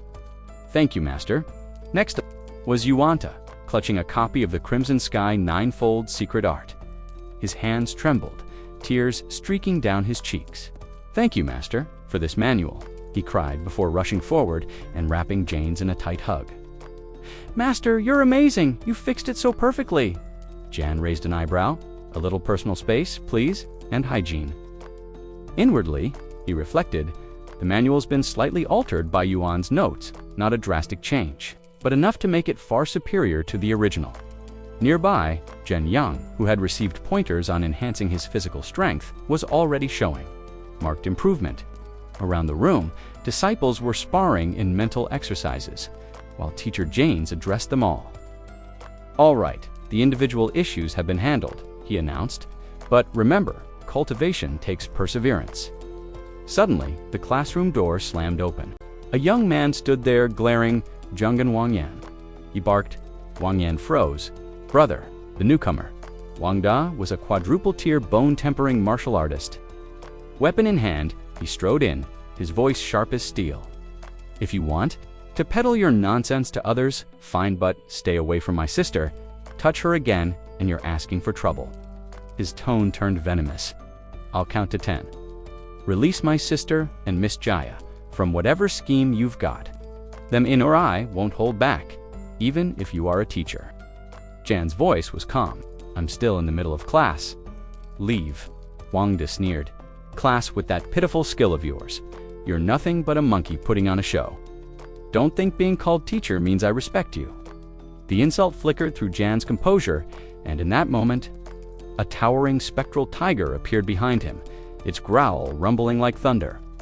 Wang Da faltered. That aura, I've only ever felt it from my master. How can someone at the third heaven martial artist stage have this? But pride flared hotter. Then fear, TCH, just one threat and I'm shaken. If word spreads, my reputation will be ruined. He lunged with his weapon.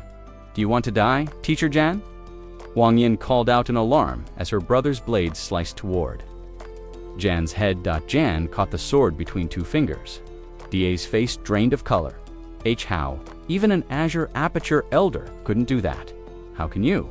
He gritted his teeth, trying to force the blade free. It must be luck. Give it to me, release it. But Jan didn't even grip the hilt tightly.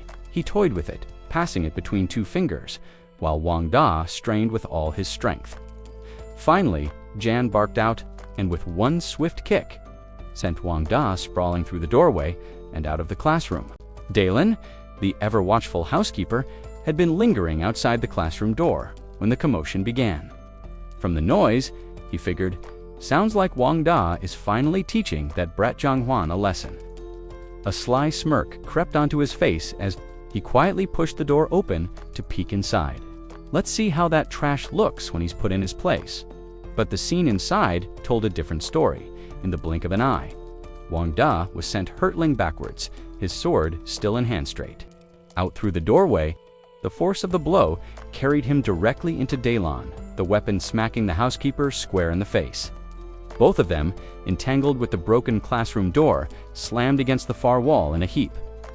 Dalan lay dazed beneath the wreckage, while Wang Da, the young master, stood frozen, eyes wide in disbelief. Teacher Zhang casually dusted off his hands. All right, let's continue. The disciples watching from below whispered in awe. That was a full-force strike from a quadruple bone-tempering realm cultivator blocked with just one hand and then tossed aside like nothing. Wang Yin frowned. Isn't Teacher Zhang supposed to be the weakest instructor in the academy? Shia Jia, the young miss, was thinking along similar lines. Meanwhile, Dalan, his head wrapped in bandages, managed to ask, young Master Wang, weren't you disciplining Zheng Shan just now? What happened? Wang Da scratched his head, looking embarrassed. I had an insight into a new cultivation technique, but I wasn't careful and suffered a backlash. Dalan narrowed his eyes. A new technique? Have you confronted that? Gayet?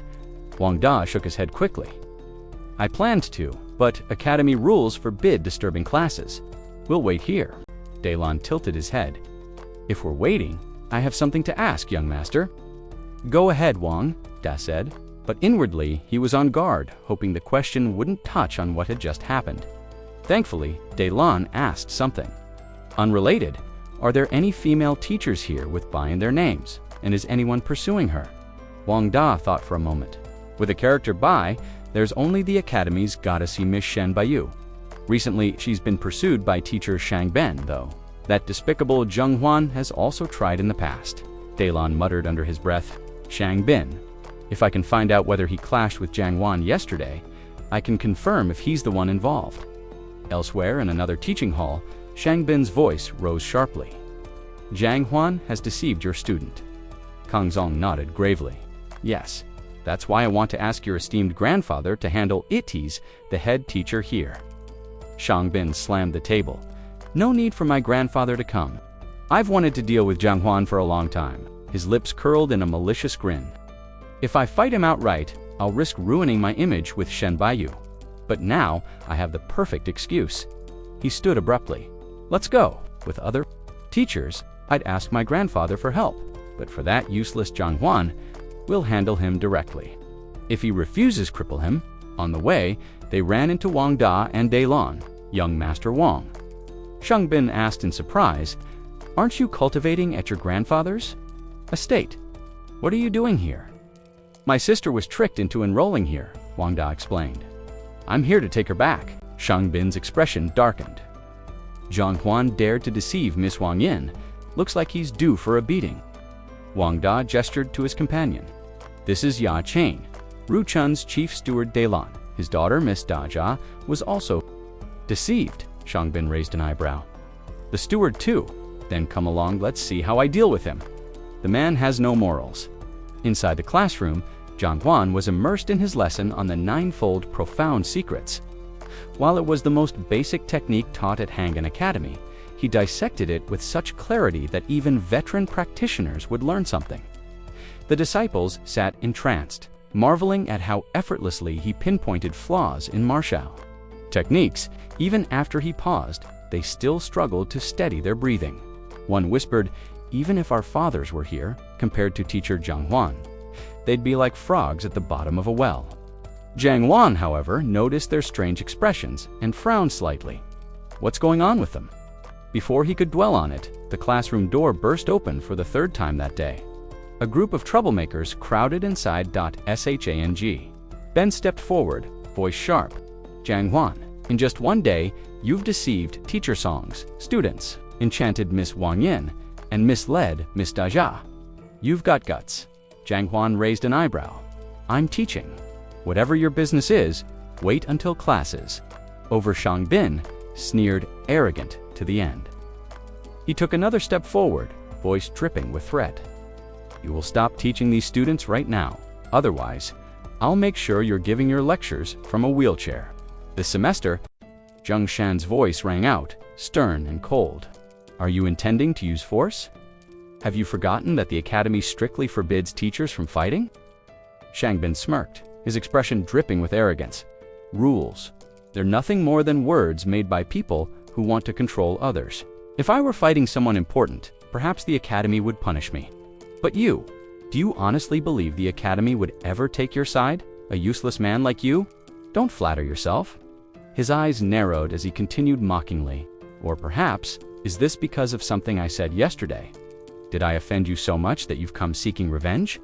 Aren't you afraid Miss Shin Byu will be angered by this display? Consider yourself fortunate I'm even wasting time to educate you.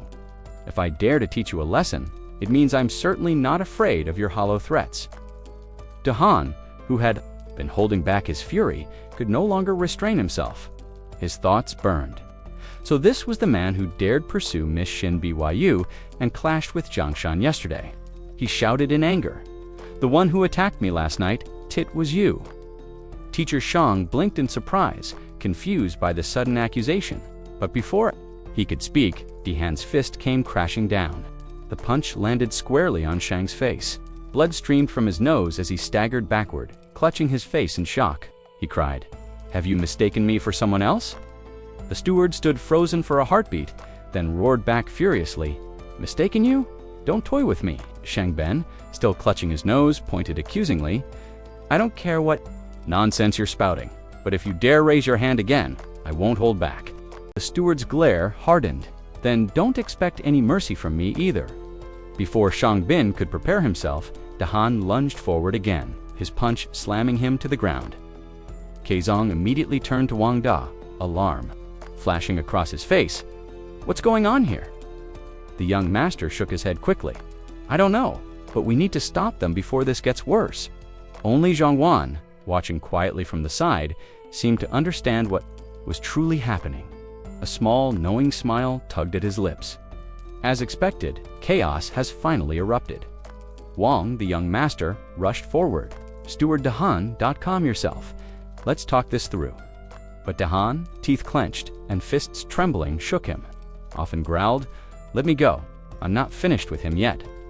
On the ground, Teacher Shang's face was already swollen, several teeth loosened from the blows. He wailed bitterly, spitting blood. "Despicable. Even my grandfather has never struck me like this. I'll fight you to the death." Kei Shang stepped between them urgently. "Teacher Shang, please calm yourself. Don't make this worse." The classroom trembled with tension until Zhang Shan finally intervened. His voice cut through the noise, commanding and sharp enough.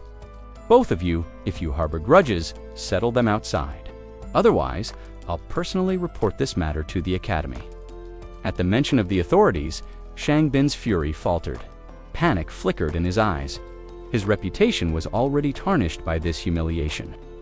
If other teachers learned of this, it would destroy him. He jabbed a trembling finger toward Dahan. "Fine, very well. Just you wait." The class eventually ended. As the disciples filed out, you laughed cheerfully. Today's lesson was certainly exciting. Wasn't it? Jenny Yang nodded eagerly. Indeed, especially with Teacher Shang and the steward clashing like that, Liang added in awe, and Teacher Zhang's presence was incredible, truly eye-opening. Behind them, Xiaoha walked beside Dahan and asked with concern, "Uncle Da, art You all right? He scratched the back of his head awkwardly, laughing it off. I'm fine. Nothing to worry about. When it came time to part ways, Wang Yin waved with a smile. Goodbye, Master Zheng.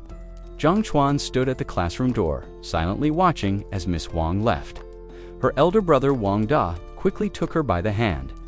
Come, let's return home. She frowned slightly. Why, elder brother? I don't need to go back. I live here at the academy now. Wang Die's expression grew serious. It isn't my wish, it's father's. He wants to see you.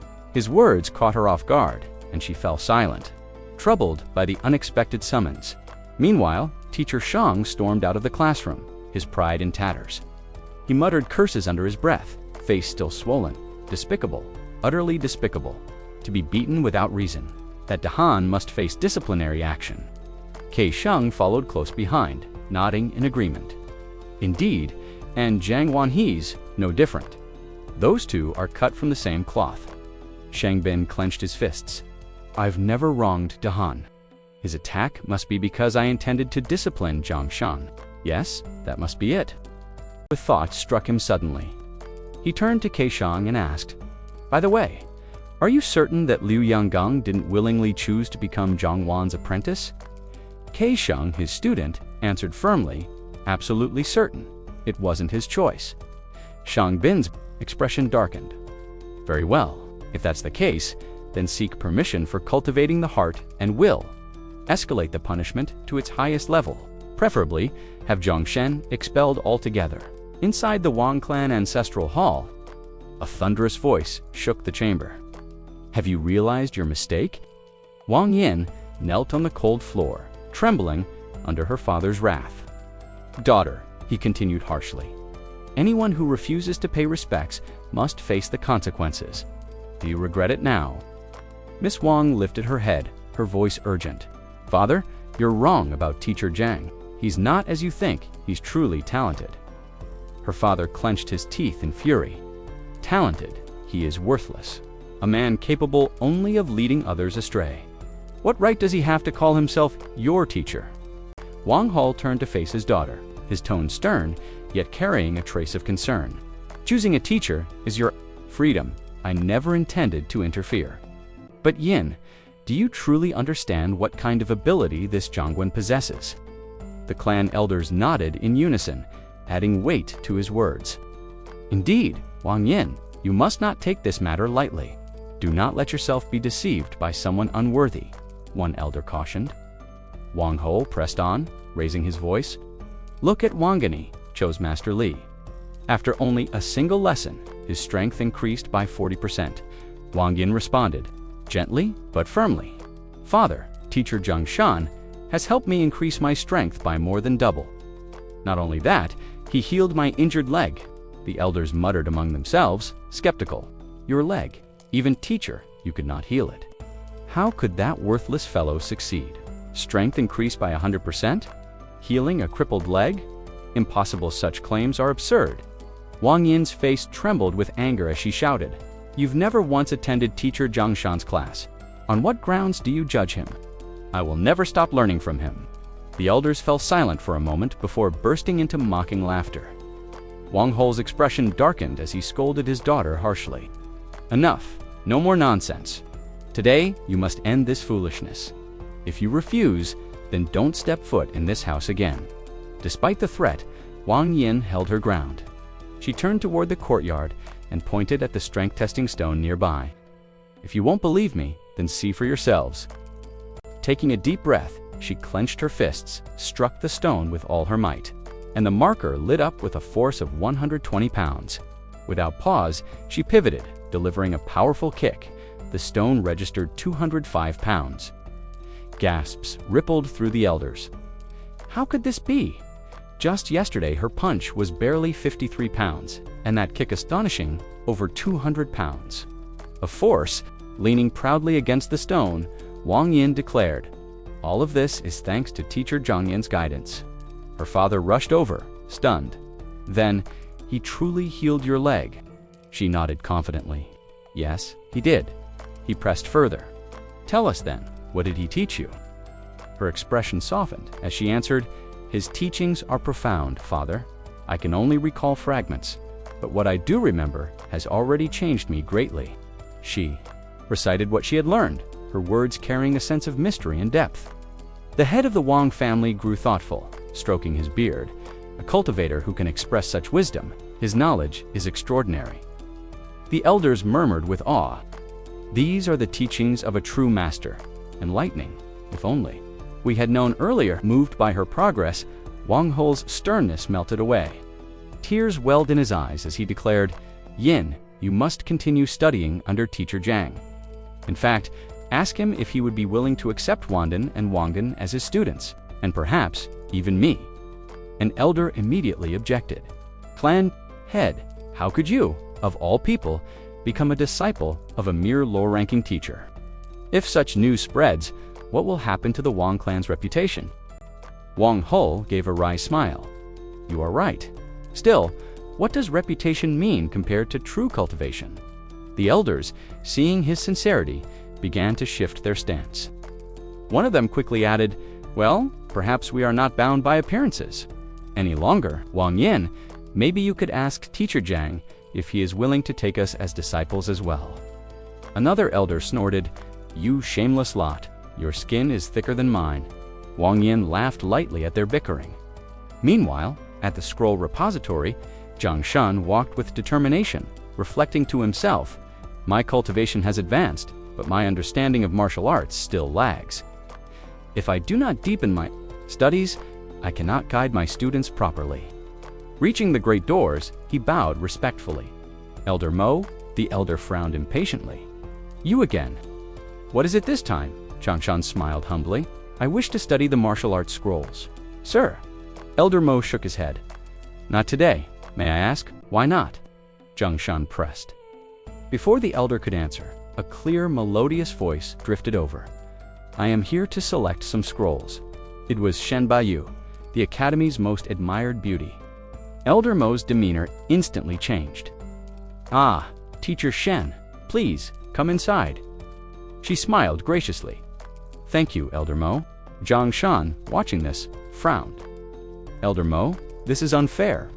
She may enter to study, yet I am turned away. I, too, am here to learn."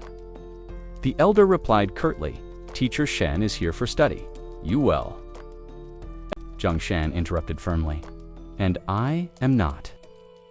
Shen Baiyu, watching silently, thought to herself, "Is it because he admires me? Yet today he doesn't even speak a word." After a pause, she spoke aloud in his defense. "Elder Mo, I believe, Teacher Zhang truly wishes to study. Denying him could give others the wrong impression. Please allow him entry." Elder Mo. The stern overseer of the scroll repository waved his hand dismissively. "If Teacher Chan has already spoken on your behalf, then I'll let you in," he said, his brows knitting together in warning. "But mark my words, if you stir up any trouble, I'll personally make sure you regret it." Zhang Chan cupped his hands respectfully, a grateful smile spreading across his face. "Many thanks, Elder Mo." Shen Beiru interjected casually. "No need for all this formality." Pushing the heavy door open, he added, "I'll head in first." Teacher Shen blinked in mild surprise. Did I just miss another chance to strike up a conversation with him? Inside, Zhang Chen's mind was already turning. I didn't expect gaining entry to the scroll repository to be such a hassle this time. If that's the case, there might not be another opportunity. Best to make the most of it now. Surveying the shelves, he noted, "It's not that large. If I move quickly, I can comb through the entire collection in one day. That way I won't need to return." He immediately shut out all distractions, slipping into a focused state of mind. Outside, Elder Mo tapped his foot irritably at the sound of pages rustling. "There he goes again," he muttered. This time, he refused to let it pass. With a sharp stomp, he strode into the repository. By then, Zhang Chan had already worked his way through several shelves. Elder Mo stepped forward, demanding, "Show me what you're reading." At that moment, Zhang Chan happened to pick up a volume titled The Cultivation of Purple Vieira Root. Elder Mo's expression froze. Purple Vieira Root Cultivation. What in the world is he looking for? One after another. Zhang Chan pulled out more books. Dual Cultivation of Yin and Yang. The Harmony of Yin-Yang, Secret Arts of Pill Refinement, and Keynotes on Advanced Cultivation. Elder Mo's face darkened with every title.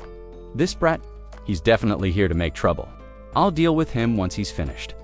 From the side, Shen Bei-ru studied the scene, suspicion flickering in her eyes. Could it be Elder Mo didn't want him in here for this very reason? Or perhaps is it because I came today? Does he think I'm drawing unnecessary attention? Humph. No one will behave disrespectfully in my presence. Deciding to step in, she called out sharply, "Teacher Zhang, what exactly are you doing?" Without even glancing her way, Zhang Chen replied curtly, "Reading." Arms crossed, Shen Bei-ru shot back, "Reading? If you're only here to play games, then leave the scroll repository at once." I won't be fooled by this nonsense. But Zhang Chen ignored her, eyes fixed on the text before him. Her patience thinned. "Don't think silence will work on me. Answer properly." Still, he read on, turning pages as if she weren't even there. Finally, her voice rose to a shout. "Are you deaf? Can't you hear what I'm saying? The more you ignore me, the more insufferable you become." With an exasperated sigh, Zhang Chen finally looked up, irritation flashing in his eyes. "Are you out of your mind? If you have nothing better to do, go scribble somewhere else. Don't disturb me here," Shen Bei-ru gasped, scandalized. "How dare you speak to me like that?" Her jaw tightened. "Fine, if you want to keep pretending, let's see how long you can endure this act." The night dragged on. Moonlight streamed through the high windows as the hours slipped away. Shen Bei-ru sat across the room, watching in disbelief. 6, 7 hours, and he's still reading. If his only goal were to irritate me, surely he would have stopped by. Now, meanwhile, Zhang Chen closed the last book with a satisfied murmur. "Finally, I've gone through every text here. I even found a few techniques suitable for Shai's lunar body." As he turned to leave, he caught sight of Shen Bei-ru, still buried in her own reading. He thought dryly, 7 hours, and she's still at it. Well, that's her problem, not mine. Mission accomplished. He headed toward the exit. But before he could step out, Elder Mo blocked his path with a sharp command. "Stop right there." Elder Mo's voice thundered through the hall, sharp with anger. "Zhang An, from this day forward, the scroll repository has no place for you. Don't even bother coming here tomorrow." The outburst caught the attention of the other scholars, though Zhang An remained strangely calm. He had, after all, already finished reading every single book in the collection, so he truly had no reason to return. Yet something in him compelled him to ask, "Why, Elder Mo?" The overseer's face flushed with irritation. "Why do you take me for a fool? You flip through pages without writing notes, without stopping to study, without showing even a shred of reverence. Who reads in such a ridiculous manner?" Zhang An tilted his head, bemused. "So, I upset you simply because I read too quickly. Ha! Well, I did finish everything anyway. If that bothers you, then fine, consider me guilty of causing trouble."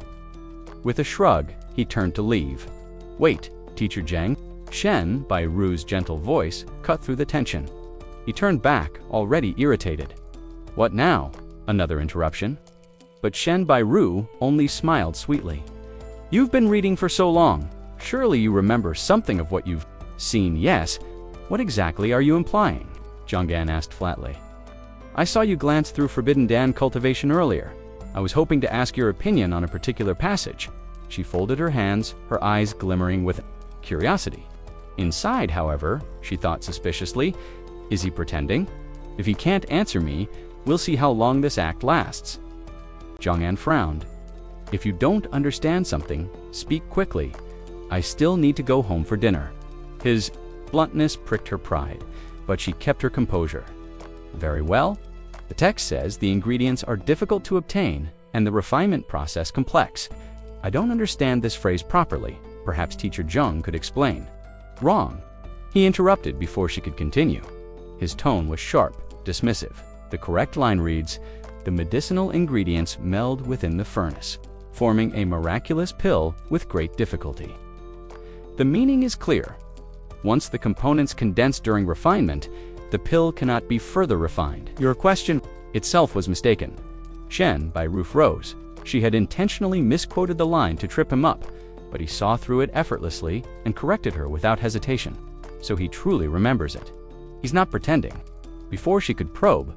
Further, Elder Mo interjected, "Enough. Teacher Shen, Forbidden Dan cultivation is something every alchemist knows the basics of. Even common folk have heard of it. If we are to test him, it should be with something more profound." Mo's eyes narrowed thoughtfully before he posed. His question: harmonize the key of heaven, harmonize the hearts of all things. How do you explain this? Zhong'an smirked arrogantly. You don't even know that. It's the foundation of cultivation itself. As qi circulates within the body, the mind must embrace the essence of all things under heaven. This principle is recorded in the Blood Keys by Senior Bing, verse 27, page 6. Elder Mo's eyes widened in disbelief. He had puzzled over this very phrase with the other overseers just days ago, and none of them could find an answer. Yet Zhong'an recited it without hesitation, even citing the exact book and page. Teacher Shen, Mo stammered, "Come with me." "I'll come to Shen," Bairu quickly added, still half doubting him. Together, they hurried to the towering shelves, pulling down the heavy tome. Flipping the pages with nervous haste, they found it exactly as Zhong'an had described. A hush fell over them. Just a few days ago, Elder Mo himself had scoured countless scrolls without success. And yet this young man who seemed to skim through texts without care had plucked the answer from memory outside. Zhong'an called impatiently. "If there's nothing else, I'm leaving. I'm starving, wait, Teacher Zhang." Shen, Bairu, hurried after him while Mo collapsed into a chair, shaken. Could he truly be a teacher candidate? If so, then what am I compared to him? Zhong'an frowned at Shen Bairu. "You want?" "I'm hungry." Her lips curved into a mischievous smile. "I haven't eaten either." "Why don't we eat together?" He blinked, baffled. Is she really that desperate for dinner? If you're hungry, eat. Why drag me along? Shen Bairu sighed inwardly. When I decline invitations, men complain. When I offer one, he resists. And to speak so curtly to a lady. Yet, despite her irritation, she forced a pleasant smile. "No, I insist. I'm inviting you. Come along." At the mention of a meal, Zhong'an's ears perked instantly. His mood shifted in a heartbeat, though he tried to mask it with mock severity. "Fine, but I'll only eat something extravagant. Ordinary noodles or dumplings won't do." Shen Bairu could only gape in silence. Thus the two walked together beneath the moonlight. Their shadows stretched long across the ground as the night. Air settled cool around them. Ru glanced back at him, exasperated. This man has spent the entire day at my side without saying a word. What's wrong with him? Yet her eyes widened in realization. His expression was calm, almost detached, as though the turmoil of the world could not touch him. It was the unmistakable sign of the second heaven's mind state, level of mental cultivation even the headmaster had struggled to achieve. Her thoughts raced. Could it be that during the qualification exam, he endured everyone's mockery on purpose, deliberately tempering his mind to reach this state? A pig disguising itself to devour the tiger. If that's the case, then I must expose him eventually. As Shen Bairu sank deeper into contemplation, Zhong'an clutched his stomach, staggering with hunger, utterly oblivious to the storm of thoughts surrounding him. For Zhang Xuan suddenly realized something astonishing. He had broken through into the realm of the second heaven. He stared at his hand in disbelief, murmuring to himself, "Just moments ago, I only thought this place looked beautiful, and I was dazed for an instant, yet now it truly is the realm of second heaven." He clenched his fist, conviction spreading through him. No, it makes sense. After transcending life and death, refining the heavenly footwork technique, and tempering my vital energy to such purity, this advancement was bound to come quickly. It's only natural. Not long after, he and Shen Byu made their way to a grand restaurant. The air was lively, brimming with laughter and conversation. Inside, one guest shouted, "Shaya, bring another jar of celestial spirit wine. Our friends have arrived, serve it at once." Outside the entrance, a waiter ushered them in warmly. "Honored guests, please come inside. Don't argue about the bill. Next time will be my treat." Zhang Xuan paused, a bit surprised. "She invited us. I thought we would simply find a small, modest tavern. But I never imagined we'd come here." Beside him, Shen Biwayu's expression was thoughtful. Zhang Xuan, let's see how long you can keep up this act. They were quickly guided inside by Sha. Wu said politely, please come in, please come in. This is the most luxurious establishment within Hanan Academy's domain. Its reputation is well-deserved, but just as they settled, an unexpected encounter occurred. A familiar figure, Kashang, poured wine with a smile. Young Master Shang, please set aside your anger. I've already requested an inquiry into the heart examination. Tomorrow, the Academy elders will begin their investigation. Li Yangjiang will surely be punished, he added in a low voice, and as for that madman, this time he borrowed the Shang family elder's pet. He won't escape punishment either. Shang Bin furrowed his brows. Bo Ti and Shai belong to my grandfather. Now that I intend to command them, I fear they may not obey me.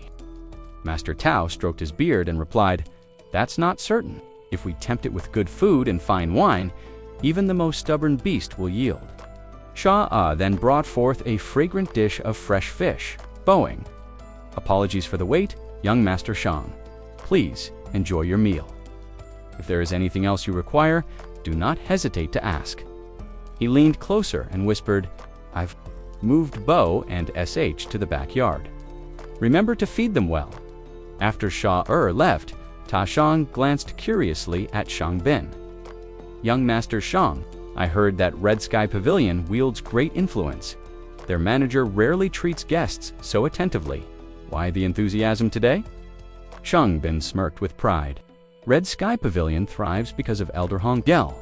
He once competed for the head seat of the Academy, but later withdrew for unknown reasons.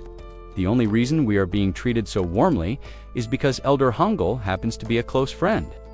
Of my grandfather, naturally, the pavilion shows me respect. Master Ko nodded in understanding. Ah, I see. But then his eyes narrowed as he spotted something across the hall. He quickly pointed, young Master Shang, isn't that Zhang Xuan and Teacher Shen? Shang Bin spun around, his face darkening. Teacher Shen, why is she dining with that useless fellow? I've invited her countless times, and she has always refused me. Could it be she doesn't care for me? Sei Shang hastily interjected, young Master Shang, there's no need to fret. I have an way to make Teacher Shen see Zhang Xuan's true colors, and an opportunity for you to display your dignity. Shang Bin's eyes gleamed. Oh, you have a plan? Meanwhile, Zhang Xuan sat unconcerned at his table. He happily set down his chopsticks, relishing every bite. Us food and wine enjoyed to the fullest. Nothing could be more delightful. Throughout the meal, he focused solely on eating, ignoring the glances and schemes unfolding around him. Teacher Shen Byu, however, lowered her head and sighed. Quietly, she called, service. The bill, please. The manager Wu strode out and greeted them politely. Esteemed guests, your total comes to 1,280 gold coins. Shen Byu blinked in shock. 1,280. That's outrageous. I recall the most expensive dish was only 100 gold coins. Manager Wu smiled faintly. My apologies, but the Celestial Spirit wine is priced at 1,200 gold coins. That is the main cost. Her brows furrowed. But didn't you bring that wine out on your own? I assumed it was complimentary. Wu's demeanor shifted instantly, his face hardening. So, you didn't know the price? If you had truly not wanted it, you should have asked beforehand. Since you accepted it without question, we naturally assumed you were aware. Teacher Shen's face darkened. She began to protest. You? But stopped herself, unwilling to create further trouble. Instead, she said softly, I don't have that much money with me right now. Either put it on credit, or I'll return later with the payment. But the waiter slammed his hand on the table, his tone sharp. If you cannot pay, then you shouldn't have ordered. A meal eaten must be paid for. Are you trying to eat for? Free. That won't happen here. The situation looked grim, exactly the sort of moment where the so-called hero could step in to rescue the damsel in distress, and right on cue, Shang Bin arrived. He patted the manager's shoulder. Feigning surprise, what's this? A commotion. Manager Wu immediately bowed with exaggerated respect. Ah, young Master Shang. These two tried to dine without paying. I thought it best to bring it to your attention." Shangbin sneered, turning his mocking gaze toward Zhang Xuan. "No money to pay? Teacher Jiang, if you can't afford a meal, then don't act generous. Losing your own face is one thing, but why drag Teacher Shen into your shame?" Zhang Xuan, who had been sitting quietly until now, suddenly raised his voice, his eyes sharp. "What did you just say?" Shangbin strutted about proudly, sneering as he said, "Teacher Zhang Xuan, I find your so-called generosity laughable, pretending to be magnanimous when you clearly can't afford it." With a smug smile, he thought to himself, "Earlier, told Manager Wu to prepare the wine, knowing that fellow Zhang couldn't possibly pay for it. Then, when Miss Shen stepped in, I heroically played the savior. A perfect plant-saving face in front of Shen Baiyu while putting Zhang down at the same time. Truly, two birds with one stone." From the sidelines, Xiaoshong frowned. "It's certainly like killing two birds with one stone," he mused. "But what kind of birds exactly?" Just then, Shen Baiyu rose to her feet, her eyes burning with fury. Shangbin immediately spun around, delighted, convinced she was reacting just as he had anticipated, but her words pierced him like ice. Who here is pretending to be generous? Caught off guard, Shangbin panicked. "Teacher Shen, I wasn't referring to you. It was Zhang Chuan I meant. He has no money, yet he invites others to dine. Such shamelessness disgraces the dignity of a teacher." The more he spoke, the deeper the hole he dug. Zhangchuan.com and straightened his back and replied, "I wasn't the one who extended the invitation. It was Miss Shen herself." Shangbin froze. "What? Miss Shen invited him? Impossible. I've asked her to dine countless times, and she has always refused. Yet now she invites him," Shen Baiyu confirmed coldly, repeating Shangbin's earlier insult word for word. "Pretending to be generous, losing face, tarnishing a teacher's reputation, isn't that what you said?" Flustered, Shangbin stammered, "That's not what I meant behind him." Sha Shang whispered urgently, "Young Master Shang, just pay. Settle the bill before this gets worse." Desperate, Shangbin slapped a pouch of coins onto the table. "Fine, Miss Shen's debtile, cover it myself." He grinned, attempting to reclaim his swagger. "Now, Miss Shen, won't you acknowledge the weight of my generosity?" But Shen Baiyu's defiance was unshakable. From her sleeve, she drew a gleaming jade pendant and handed it to the server. "I will pay with this," she declared, her voice sharp. "This way, no one will ever accuse me of feigned generosity." The tavern fell silent. The pendant alone was worth far more than the milat, at least 5,000 gold coins. She continued firmly, "Hold this as collateral. I will return with the money to redeem it." Shangbin's face twitched in panic. His carefully laid plan had completely unraveled. He hurried to his strategist. "What do I do? This isn't supposed to happen." But before any advice could come, Zhang Chuan stood. Flicking away a toothpick, he said evenly, "There's no need for such priceless collateral. This meal isn't worth it." He moved to stand before Miss Shen, his tone sharp. "Why waste money on him? Do you truly wish to be deceived?" The word deceived struck a nerve. Manager Wu, unable to bear the insult, slammed the table. "Red Sky Pavilion has always done business honestly. To accuse us of trickery is outrageous. If you cannot speak sense, don't even think of leaving today." The room grew tense, though some onlookers looked amused, watching Zhang Chuan stir up trouble. Shen Baiyu herself was bewildered. He dares confront Red Sky Pavilion so openly. Isn't he courting disaster? But Zhang Chuan met the challenge head-on. His gaze swept across the table as he began critiquing the dishes. This dish's fragrance should come from 3 days of marinating in jasmine. Instead, it was soaked for barely half a day. The taste may pass, but the medicinal effect is cut in half. Eat too much of this, and it does more harm than good. Murmurs rippled through the tavern as patrons leaned in to listen. He pointed at another dish. This pink mullet claimed to be wild-caught. In truth, it is farmed. Wild mullet never have tails this small. Manager Wu's face twisted with rage. Inside, he was rattled. Impossible. These were subtle changes I made secrets. No ordinary diner could ever detect. How could he know? Aloud, Wu barked. Nonsense. They merely resemble other dishes. Dude, you have real proof. Zhang Chuan raised an eyebrow. Proof? Very well. He picked up the bottle of so-called celestial nectar, poured its contents onto the floor, and summoned a small flame with a flick of his fingers. If this wine is truly worth 1,200 gold coins, then it should stand the test. He tossed the flame into the puddle. Instantly, it erupted, blazing with a foul stench that spread through the tavern. Guests covered their noses in disgust. It reeks. Someone shouted. Zhang Chuan's voice cut through the smoke. This stench is brimstone. Real celestial nectar, when distilled properly, contains trace impurities that are harmless in moderation. But this batch, he gestured at the burning floorboards, is corrupted with filth. This odor is the clearest evidence of Red Sky Pavilion's deception. The moment those words were spoken, the entire hall erupted in chaos. Shaman? I've been drinking here for 3 years. This is fraud refundas. Voices cried one after another. The uproar grew fierce, yet Wu, faced with the crowd's fury, fell silent. His mind churned. How did things spiral into this? He thought. Bitterly, he began to suspect that this young man was far from ordinary. Could it be he isn't just some useless drifter? And how on earth does he even know about counterfeits? Celestial nectar. Wu's expression turned grim. Could he'd actually be a culinary expert? The possibility made his stomach twist. Shangbin, utterly bewildered, turned to his companion. What's going on?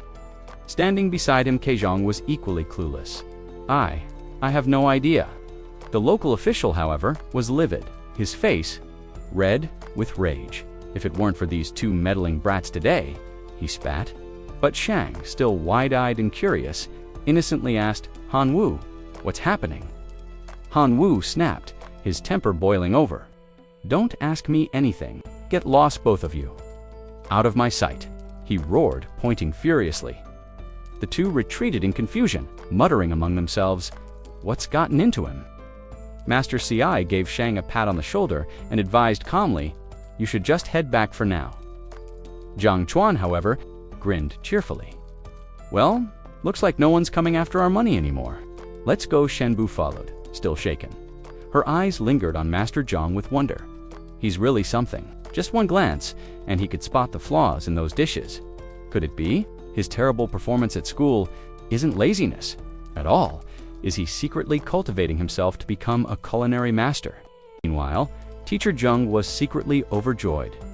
So, the Heavenly Way bookstore has this kind of ability to just a single taste, and the flaws of a dish are revealed. Truly remarkable. He turned to leave, but Teacher Shen hurried after him, calling softly, Teacher Zhang, wait. She hesitated, then added, thank you for helping me out today. Shang smiled lightly. It was nothing really. This meal was arranged by you, not me. Next time, I'll be the one treating you. The sudden invitation left Shen flustered. Before she could reply, Zhang Chuan jumped in laughing. Forget it, forget it. I'd like to live a few more days. Thank you very much, Zhang thought to himself with a wry smile. Sharing a meal with a beauty isn't bad at all. But when I still have pursuers on my tail, how could I ever relax long enough to enjoy it? Shen, however, his casual words carried enormous weight. This man inviting someone to a meal-it feels like begging one's ancestors for blessings. Zhang simply waved it off with a grin. All right, the meal's over. If there's nothing else, I'll take my leave. I'm quite busy, but trouble was never far behind. A familiar, furious voice cut across the street. Zhangwen stopped right there. It was Shangbin. He strode forward aggressively, blocking Zhang's path. His face was twisted with anger. Today, don't even dream of leaving. Shenbu immediately stepped between them. Teacher Shang, what are you doing? Shangbin straightened, putting on an ugly mockery of courtesy. Teacher Shen, please step aside. This is a personal grudge between me and Zhanggen. Pointing his finger, he barked at Zhang. If you're still a man, don't hide behind women. Face me in a duel. Zhang raised an eyebrow and shrugged lazily. What's wrong with hiding behind women? That's called resourcefulness. If you're capable, why don't you find someone to hide behind too?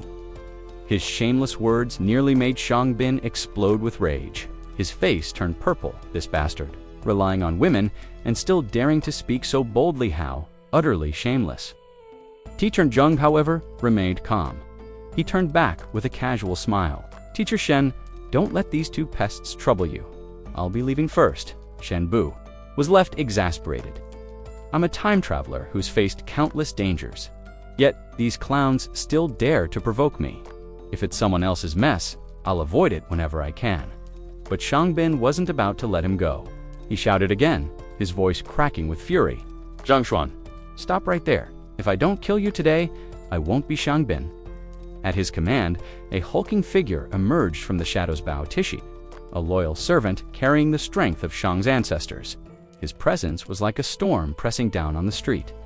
Shangbin pointed forward. Kill him, do it, and I'll feed you the finest meals every day, he added spitefully, and don't forget, still have that tranquilizing pill passed. Down by my ancestor, I'll let you drink it if you succeed. Teacher Shen stepped forward in alarm. Shangbin, have you lost your mind? Killing a colleague within the academy is a grave crime. But Shang sneered and waved her off. Don't twist it. It's Zhang Jian who wants to kill me. Bo Tishi is merely defending me. Who would dare call that a crime? Bo Tishi. Shang barked furiously. What are you waiting for? Attack! The beast beside him roared, shaking the ground with its ferocity, before lunging straight toward teacher Zhang Zhongwen. Shen Bu cried out in panic, her voice trembling. A.S. Baoding and Shai lunged forward with ferocity. Shen Bu instinctively tried to intervene, but before she could make a move, Shangbin stepped in and blocked her, path helpless. Shen Bayu clenched her fists, guilt gnawing at her heart. Zhongwen is in danger because of me, yet the teacher standing calmly ahead of them remained unfazed. Seeing no reaction from him, Shangbin smirked in triumph. Has Zhongwen already been devoured? He thought. Out loud, he sneered, Ha! It's over for him, too late to turn back now. Just then, an unexpected voice rang out. Kei Chong exclaimed, Wei Chung-chan is here. Shane Bin, bewildered, turned to him. Stick to the plan, Chong. Why are you panicking? But Sei Chong's eyes widened further as he pointed ahead. No, it's not that.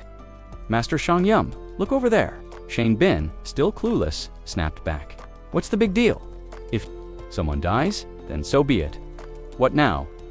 And then a scene so strange unfolded that everyone froze.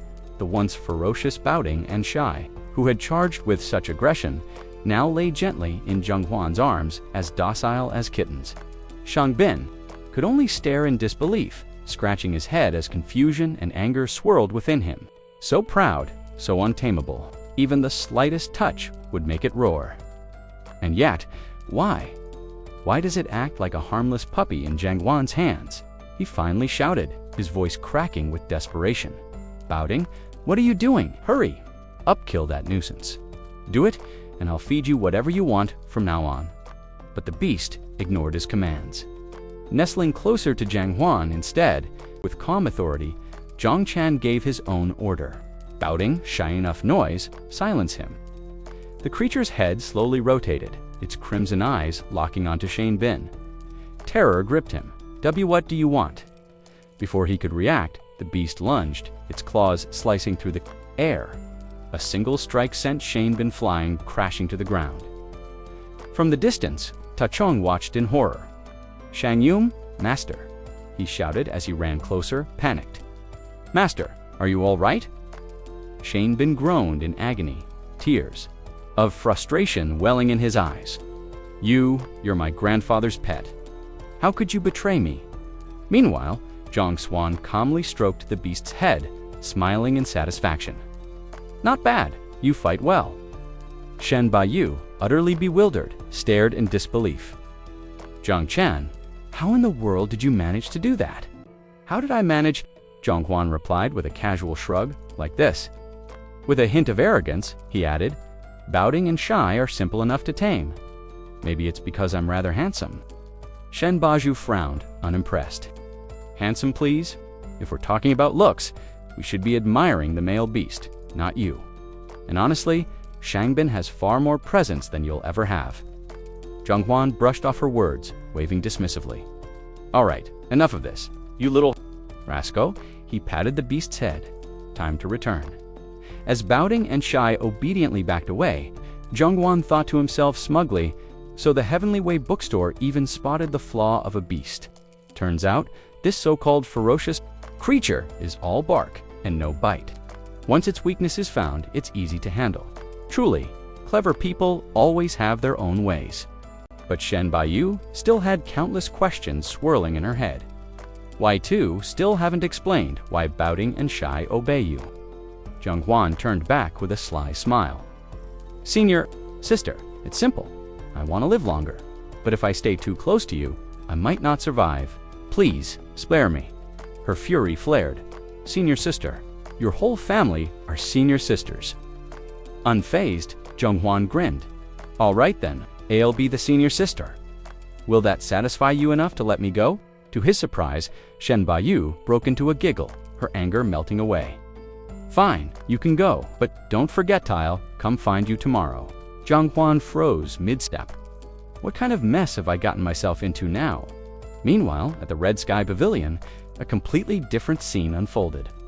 The manager, Wu, knelt, trembling before an elder, his forehead pressed against the cold floor. Insolent fool, the elder's voice thundered. How dare you alter the menu for your own personal gain?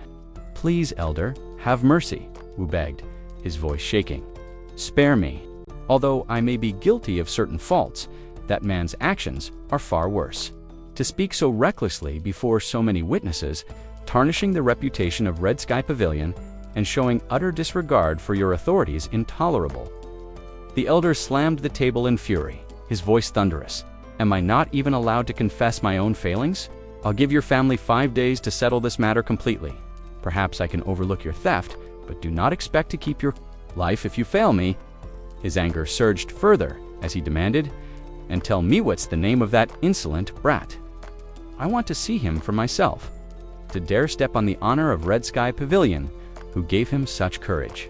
Wu stammered nervously. It's the teacher who failed the qualification exam. His name is Zhang Zhan.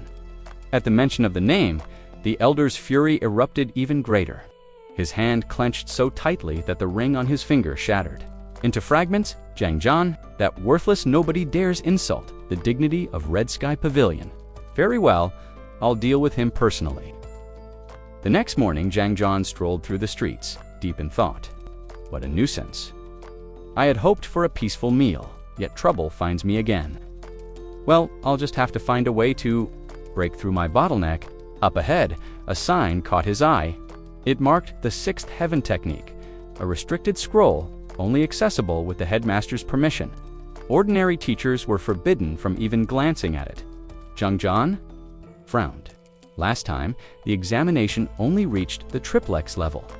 If I now seek approval for the Sixth Heaven Technique, wouldn't that raise suspicions? I might end up bound and hauled away like some test subject for research. A grim image played out in his mind, and he shook his head quickly. But then, a spark of an idea flashed. The Celestial Empire City is a hub of endless trade. Perhaps even rare techniques are exchanged there. If I can't obtain the scroll through official channels, maybe I can find it on the market. With renewed determination, he hurried. Off the Tashai market bustled with activity. Merchants and cultivators weaving through crowded stalls. For Zhang Zhan, the place was overwhelming. He had never been here before. His lowly teacher's salary had barely kept food on his table. So such luxuries were unfamiliar territory. He wandered past rows of goods, muttering, I wonder if the Heavenly Way bookstore could help me verify these things. Spotting him, a vendor waved enthusiastically. Young master, looking for treasures. I guarantee you'll find something here. Zhang Zhan casually picked up a small golden bell from the stand. Its polished surface gleamed in the sunlight. That bell, the merchant said quickly, was forged by a key cultivator. Its resonance can shake the mind itself. Price, 50 gold coins. Zhang Zhan studied it with a calculating gaze. From the books he'd read, he recalled that bells infused with qi could create sound waves strong enough to disorient weaker practitioners, effective against pseudo-cultivators. Not bad, he mused silently. Sensing hesitation, the vendor lowered his voice. Since you seem interested, I'll give you a discount 20 gold coins. And this isn't some fake either. Crafted by a master alchemist himself, Zhang Zhan smirked inwardly. A master from Sinfang. That place is infamous for counterfeits.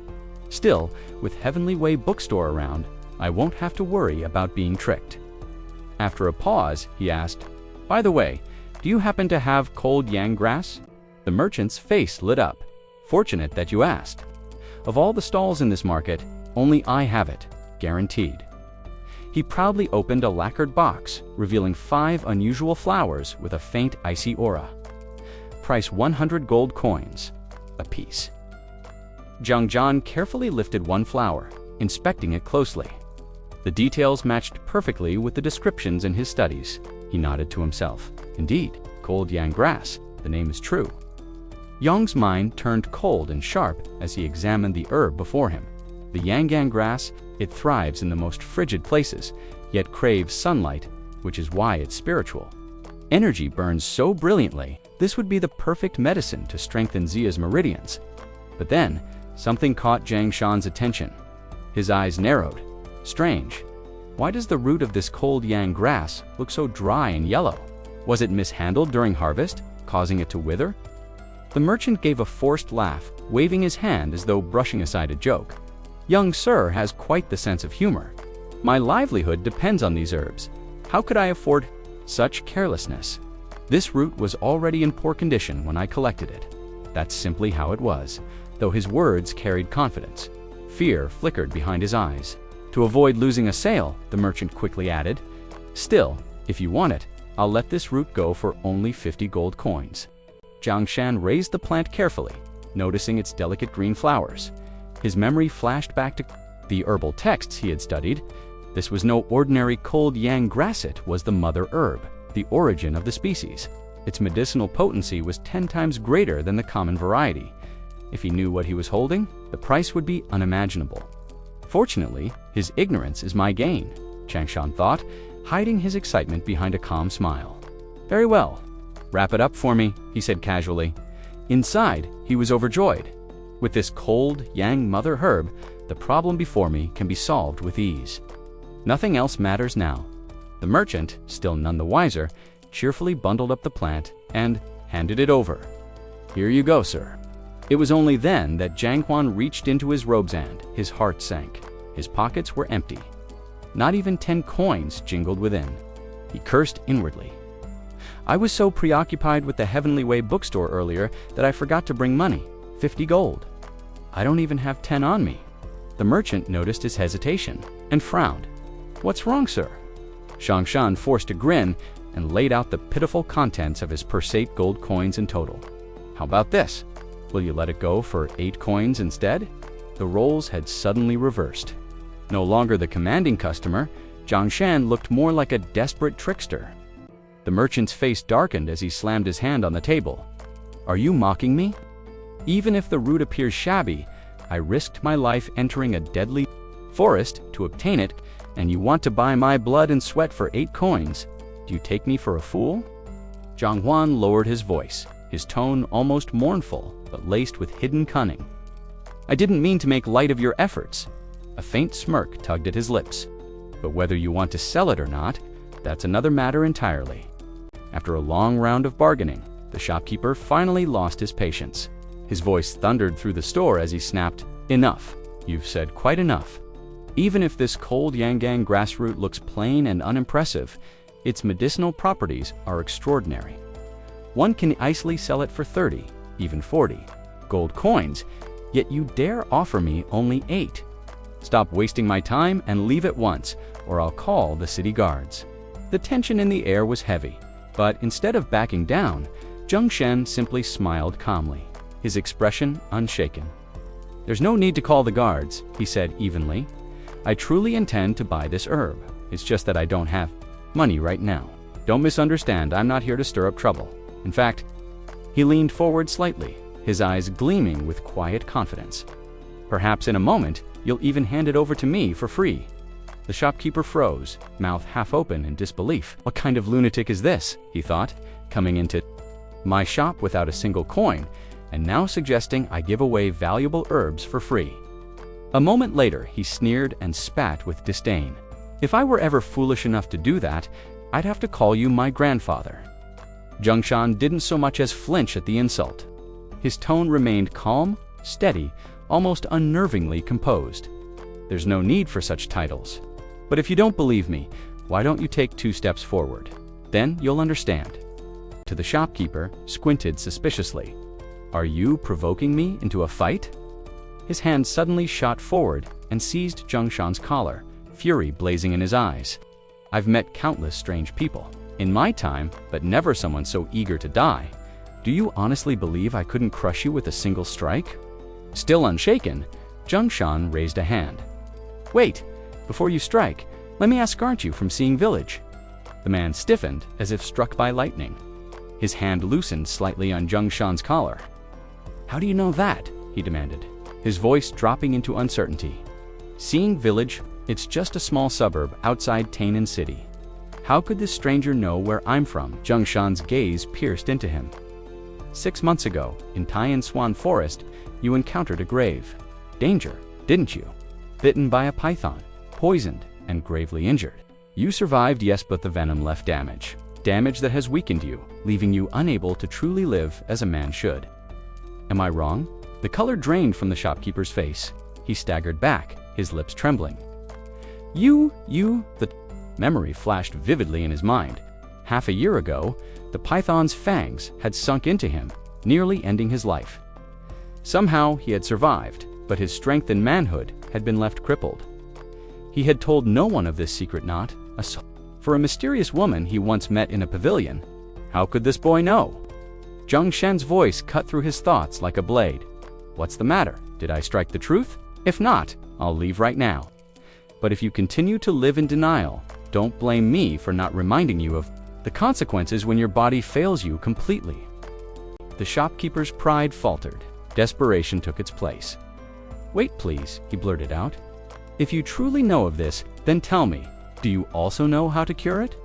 If you can heal me, then forget this single strand of cold yangan grass. I'll give you every herb in this shop. Zhongshan's lips curved slightly. The fish had taken the bait. Without hesitation, he revealed the truth. The python that bit you carries cold yang venom. Once it enters the body, the chill burrows deep into the organs. No common herb can dispel it. Even skilled alchemists would struggle to treat it. But here lies the secret. While the python's body is entirely cold, its liver burns with heat. If you consume the liver of another python, its fiery essence will drive out the venom completely. Not only will the cold energy vanish, but your damaged kidneys will recover, and your manhood will be restored in full.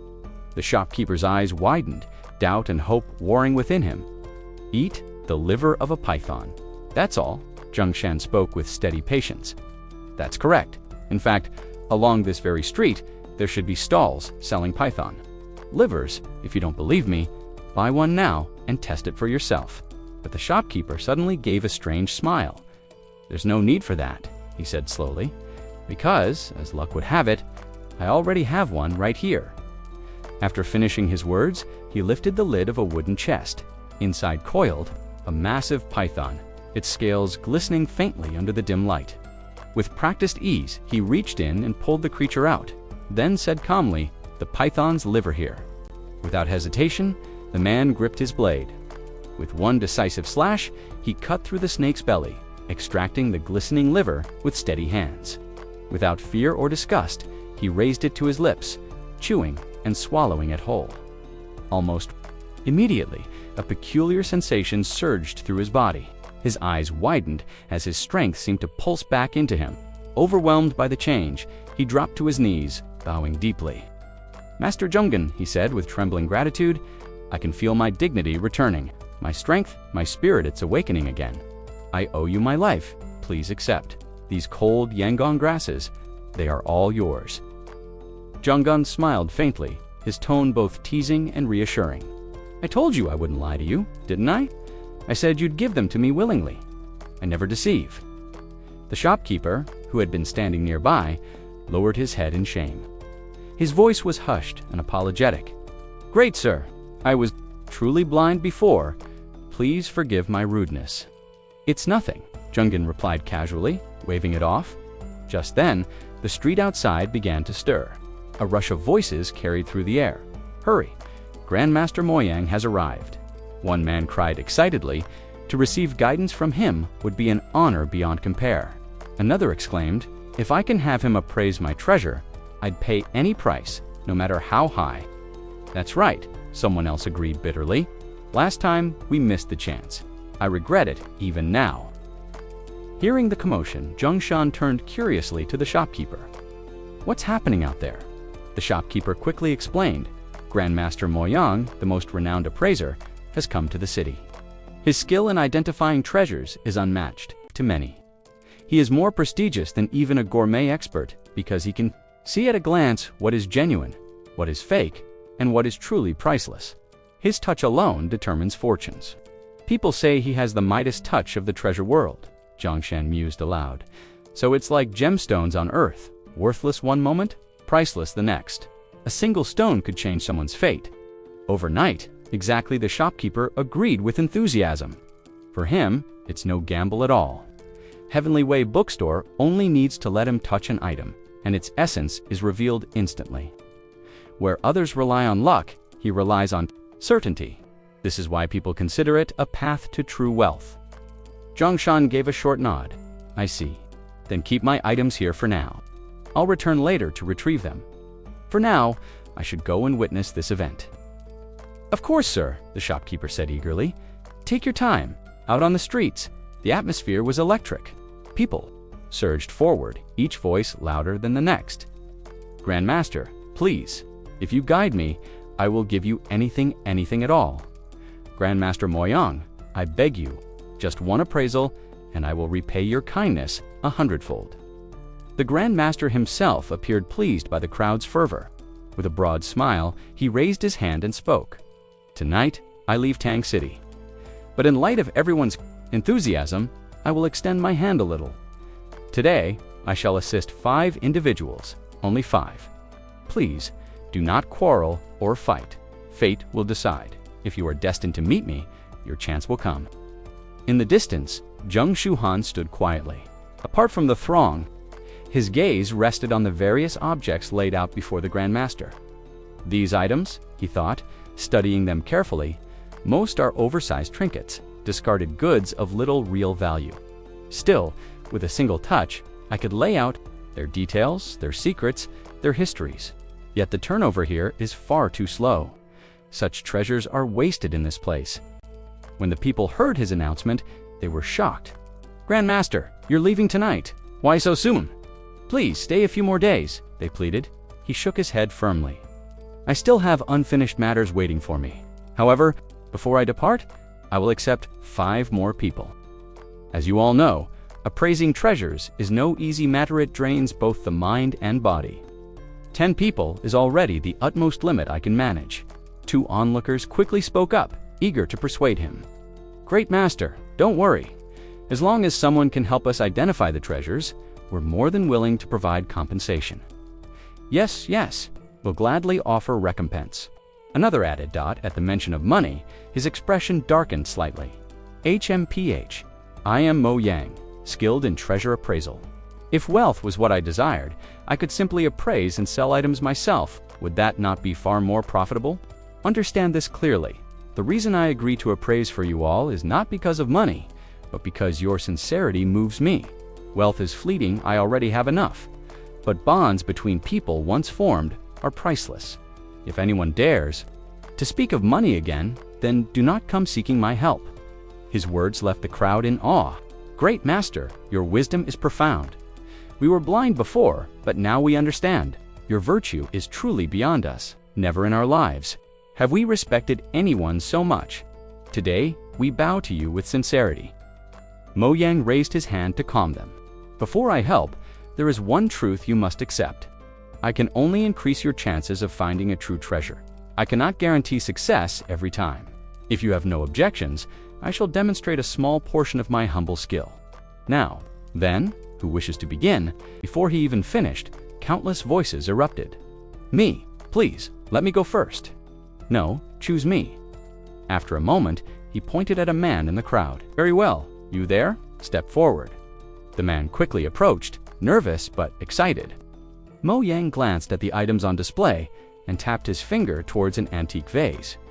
This one, purchase it, is a rare relic, a vase of significant historical worth.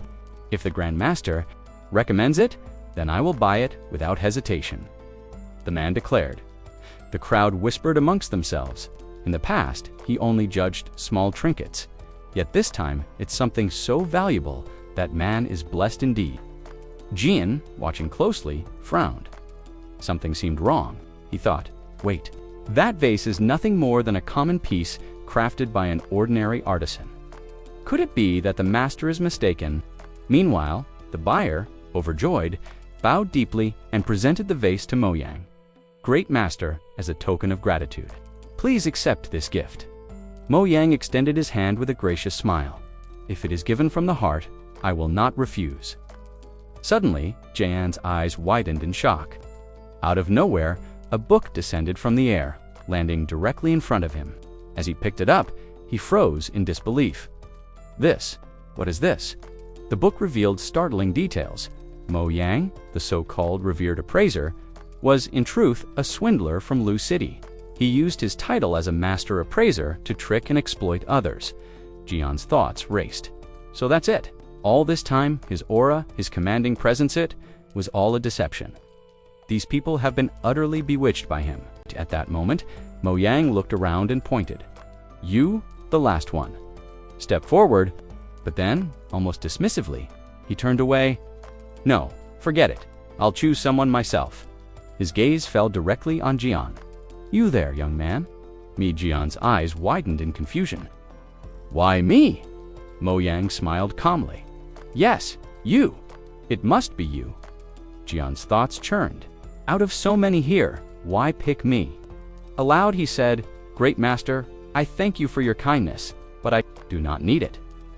Mo Yang looked genuinely surprised. "You refuse? Do you not realize you have nothing in your hands? I cannot bear to see a young man walk away empty. That is why I offer you this chance.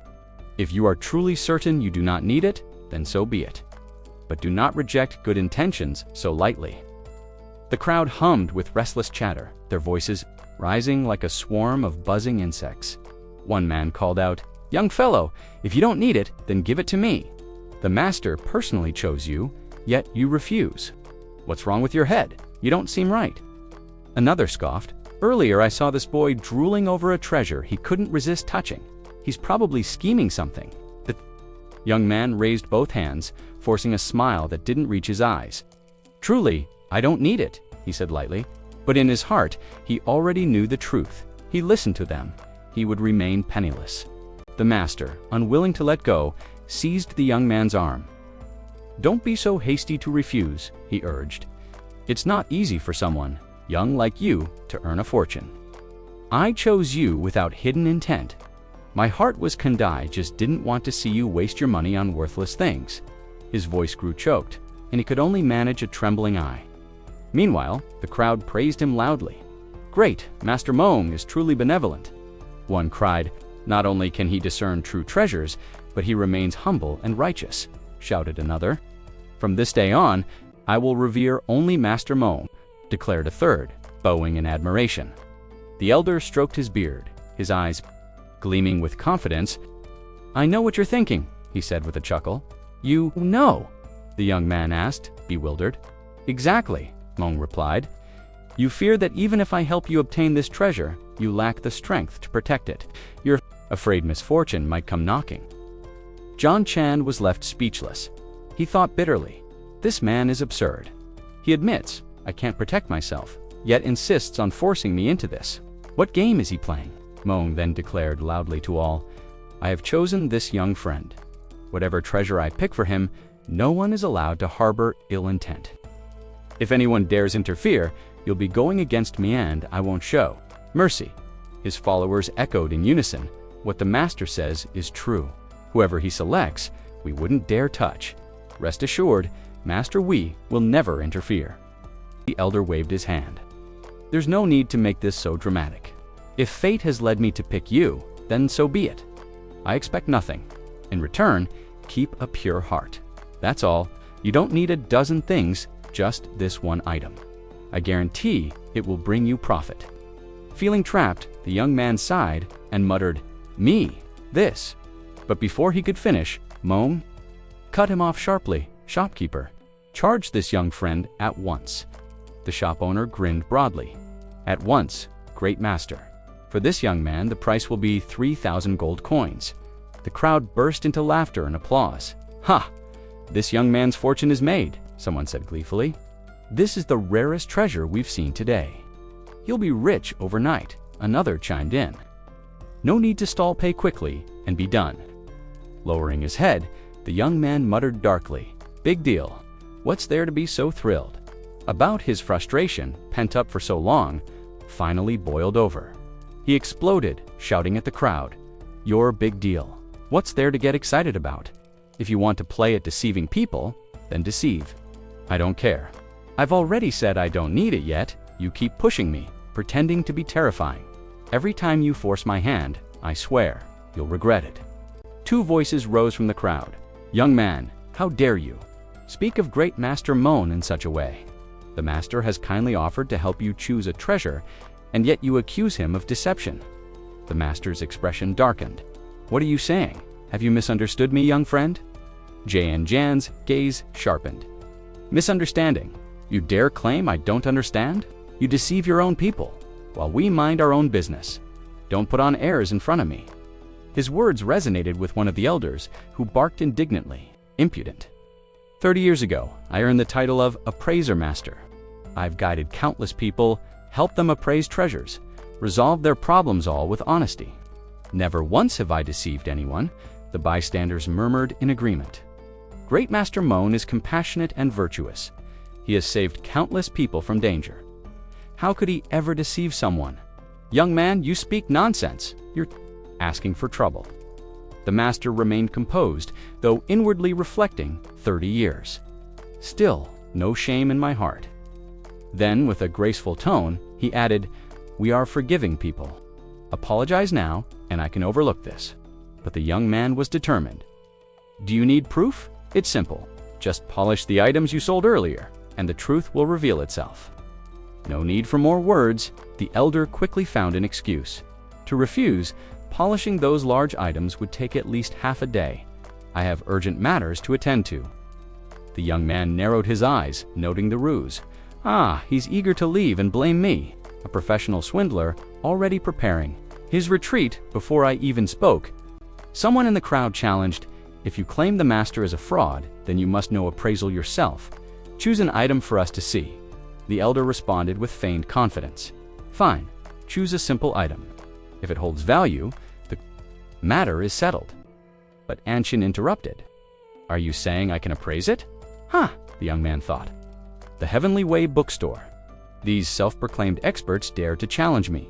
I'll pick the item, let them polish it, and then pay the owner. No payment first, the elder snapped. If the polished item turns out worthless or too costly, we won't sell it. That's the rule. Once done, I'll cover the payment. Any profit is yours, any loss, as agreed. But he must apologize to me first. The young man smirked. Why didn't you say so earlier? Then I won't hold back. Thank you, great master. He picked up a stone from the table, pondering it carefully. I've seen this before. Not enough funds, but opportunity knocks once. Handing it to the innkeeper, he declared firmly, this one. Polish it here, in front of everyone, so no one can claim fakery. The innkeeper muttered, eyeing the stone. If this breaks, we'll see how cocky he is. The master remained calm. Let him try, he'll learn a lesson. The antique grinding machine was set up. As the stone was ground, the ordinary green pebble transformed into a radiant gem spirit jade. Gasps filled the room. Someone exclaimed. A primary material for crafting demon-grade weapons, extremely valuable and rare. The innkeeper froze. Disbelief written across his face, people whispered excitedly, estimating its worth at least 100,000 gold coins. JM, 100,000. Luck favors me today, the master muttered awkwardly. Lucky choice. Nothing more to show. I must leave now.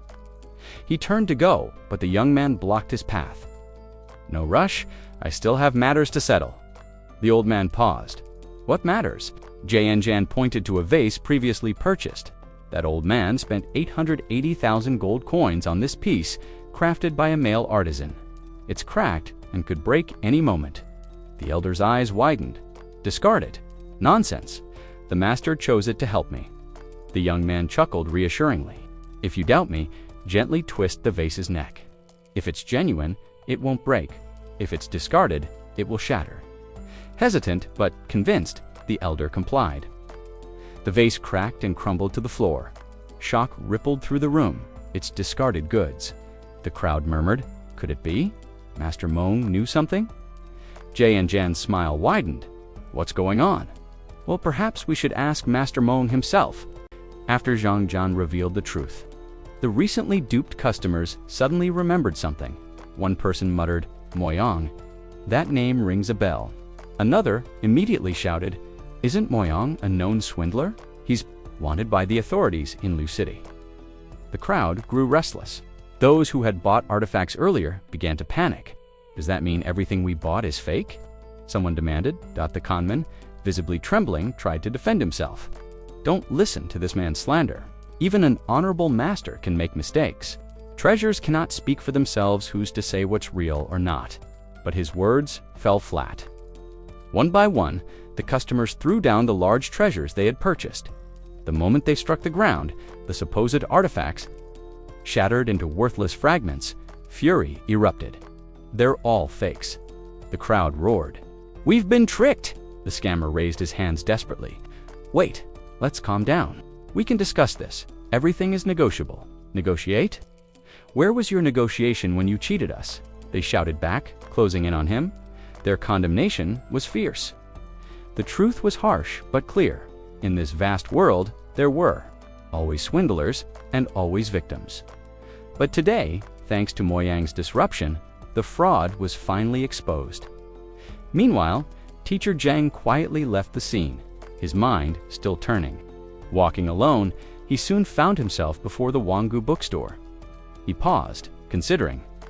A bookstore, perhaps they might have martial arts manuals hidden within. It's worth a look. After a moment of thought, he stepped inside. Almost immediately, a young woman approached him. She introduced herself as Hangyu. Sir, are you here to purchase books or simply to read? Zhang Shan replied, do you have any volumes of the pseudo-martial art technique Sixth Heaven? Hangyu looked startled, then gave a polite laugh. Sixth Heaven, sir? You must be joking. Such techniques are priceless treasures. Our humble shop only carries ordinary manuals and beginner cultivation texts. Selling something of that caliber is far beyond us. I see, Teacher Zhang said. Then do you know where I might find such a text? She hesitated before answering.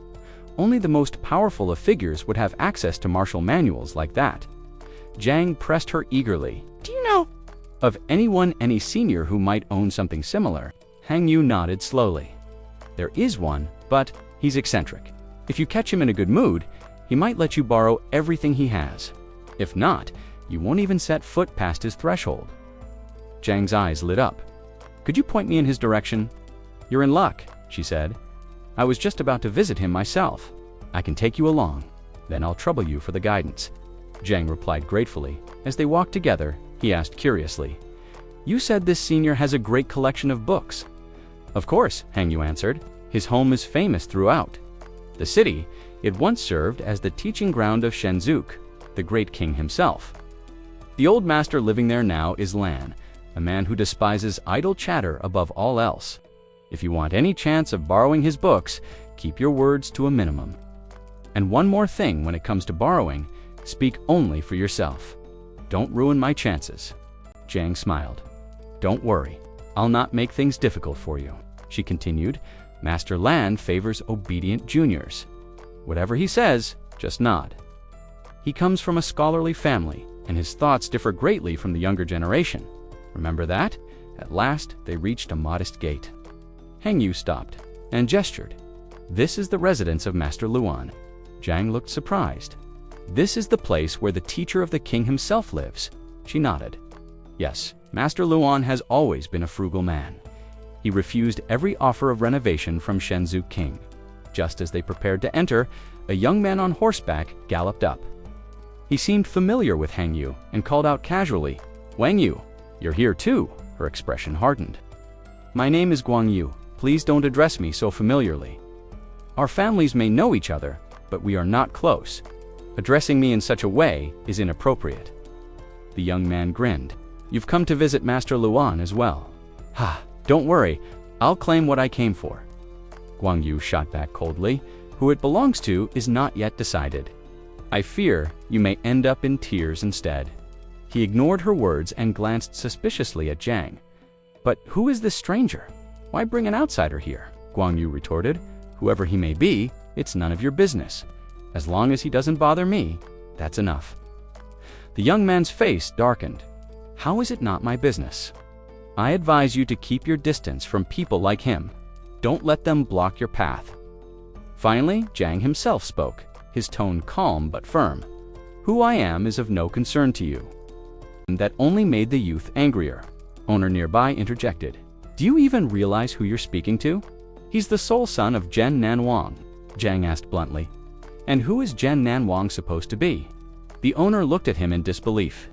"Zhen Nanwang is the foremost authority in Tianwang City.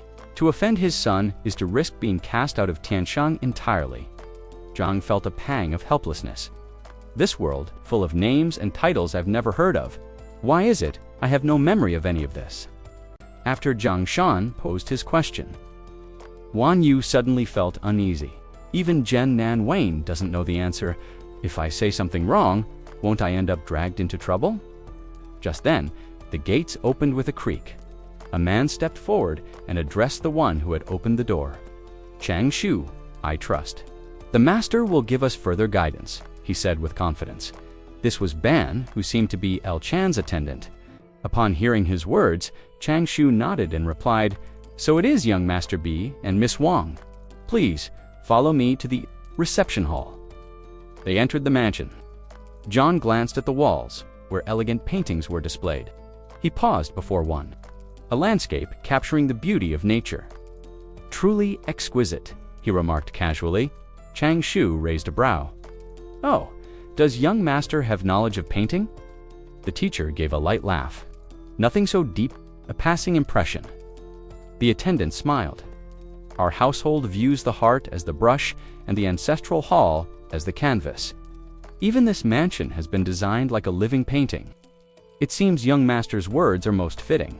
He guided them into the waiting room before leaving to report to the master.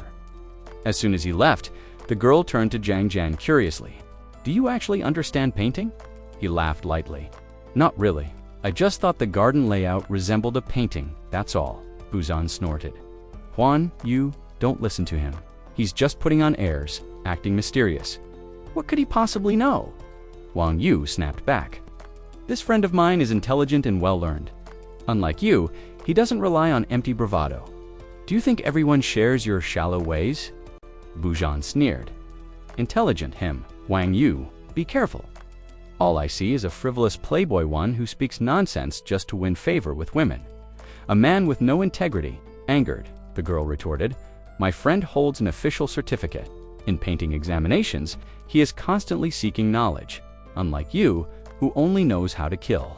You're the real ignoramus." Buzan shot back, voice raised. "Even if he studied from the womb, how much could he have possibly learned? It's only you who falls for his tricks." Miss Wang's expression hardened. "You think youthful study is meaningless? What if someone is a true prodigy? Don't judge others by your own lack of talent." Teacher Zhang, caught in the middle, frowned. "Why are they arguing like this? I only came here to borrow books yet. Somehow I've stumbled into trouble. What kind of dog shit luck is this?" At that moment, the master entered. The girl and Zhang Shan quickly rose and bowed.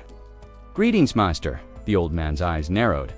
"I heard someone recognize the layout of our courtyard as resembling a landscape painting. For one so young, such perception is rare." Buzan laughed mockingly. "Master, don't take his words seriously. He's only spouting nonsense. Pay him no mind." But the master ignored Buzan, turning instead toward Zhang. His tone was calm, but carried weight.